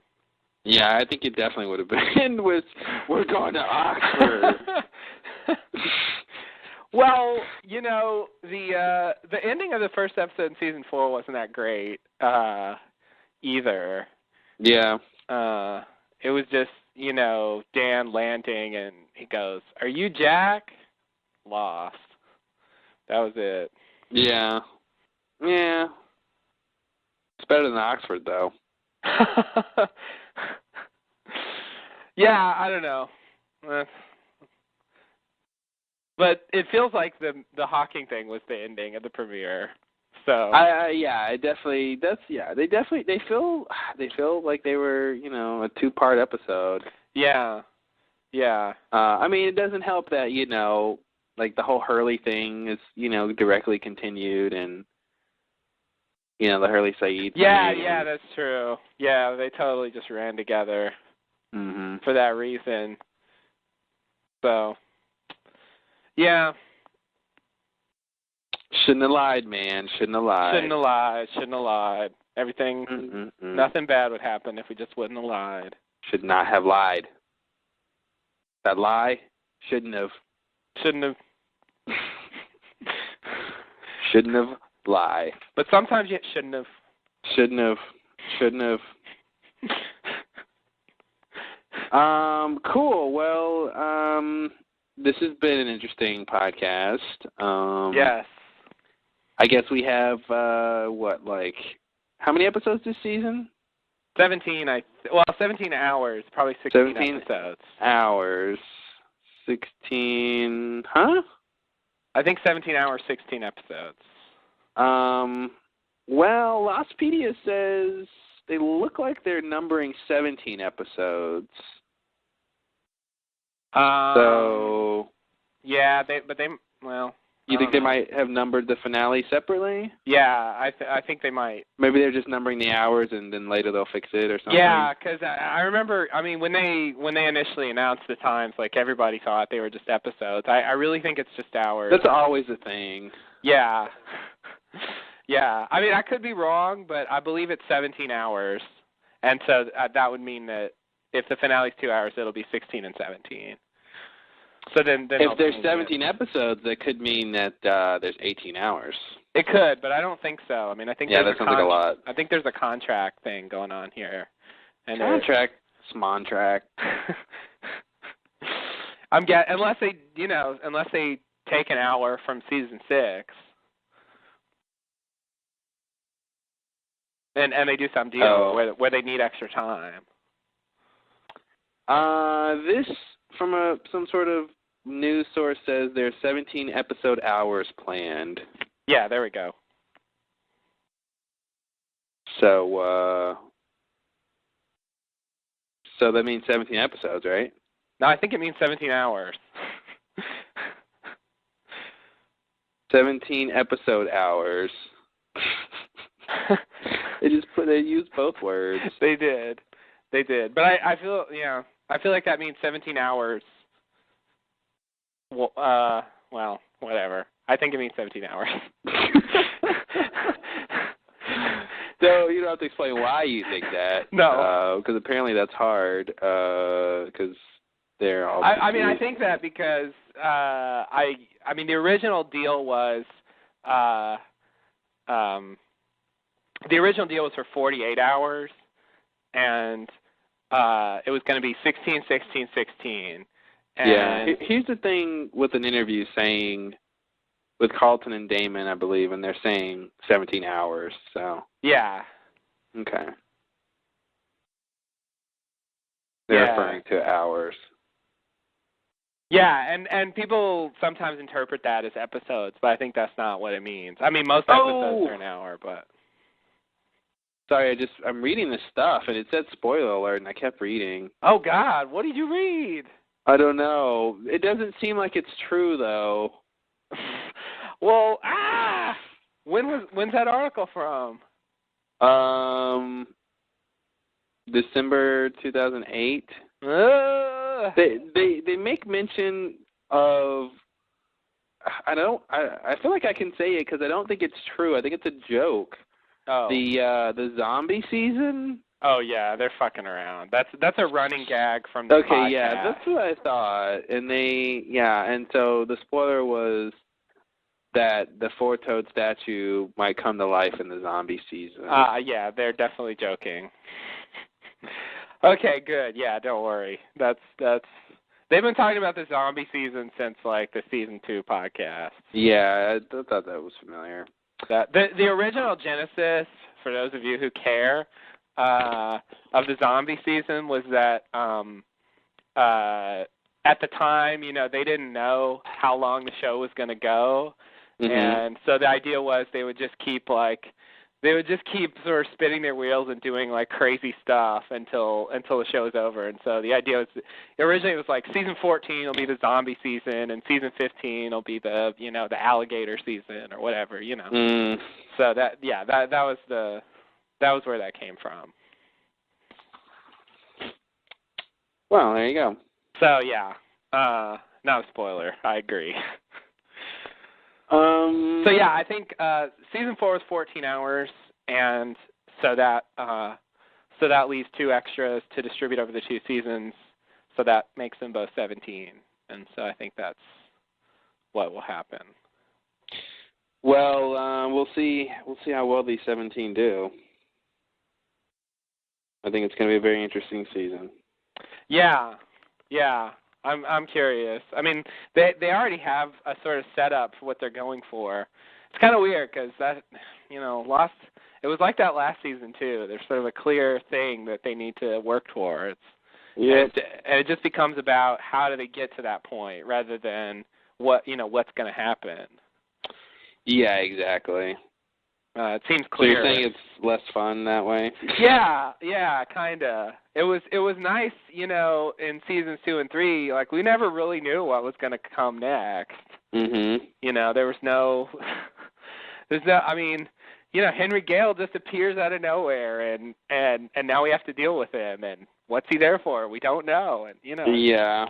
It was just kind of fun that way. It felt more exciting, I think. We already having all this information about where the show's going to go. It's cool in a way, but in another way, it takes away from the fun. So, I don't know. I did like season 4 though. So, if they do a good season, I guess it'll be okay.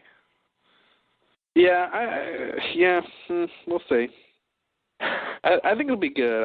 I'm holding. I want to see where it's going to go because like you said, it's there's a big driving part of the story, so it's pretty clear what they're going for, and it's how interesting is it going to be along the way, Yeah, which it can be very interesting. I mean, if they do good stuff. Yeah. So, but I'm pretty happy with these episodes. These episodes had more than I thought they would. Yeah, I thought once Ben moved the island, the big mystery would be where did it go and that kind of stuff, but I didn't think there'd be other crazy stuff from moving it. Yeah, and I didn't think right off, within like almost no time. The first episode starts, and in a few minutes we find out what happened, to the island. I mean, that was, I was just surprised they didn't hold that back. I guess I thought it would be a while before we found out. Why waste time? Why waste time, I guess, yeah. They went right into it. No time to waste. No time. Cool. Well, that's it for me for this week's Lost. All right. Me too. All right. Then I guess, to the fans, the listeners, you guys know where to reach us, tlb.net. What do we got? We have a website too, huh? Yeah, we do. There's a blog Yeah. site. TheLostLowdown.com will take you there. Oh yeah, forgot about that. Don't forget about that. And yeah, let us know what you think about what's going on the show and the podcast on the forum. We'll definitely be around on there.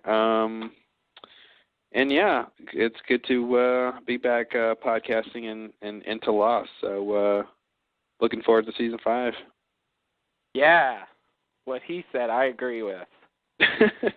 Yay! Ringing approval. All right, then. Thanks and namaste. Wow, namaste and good luck.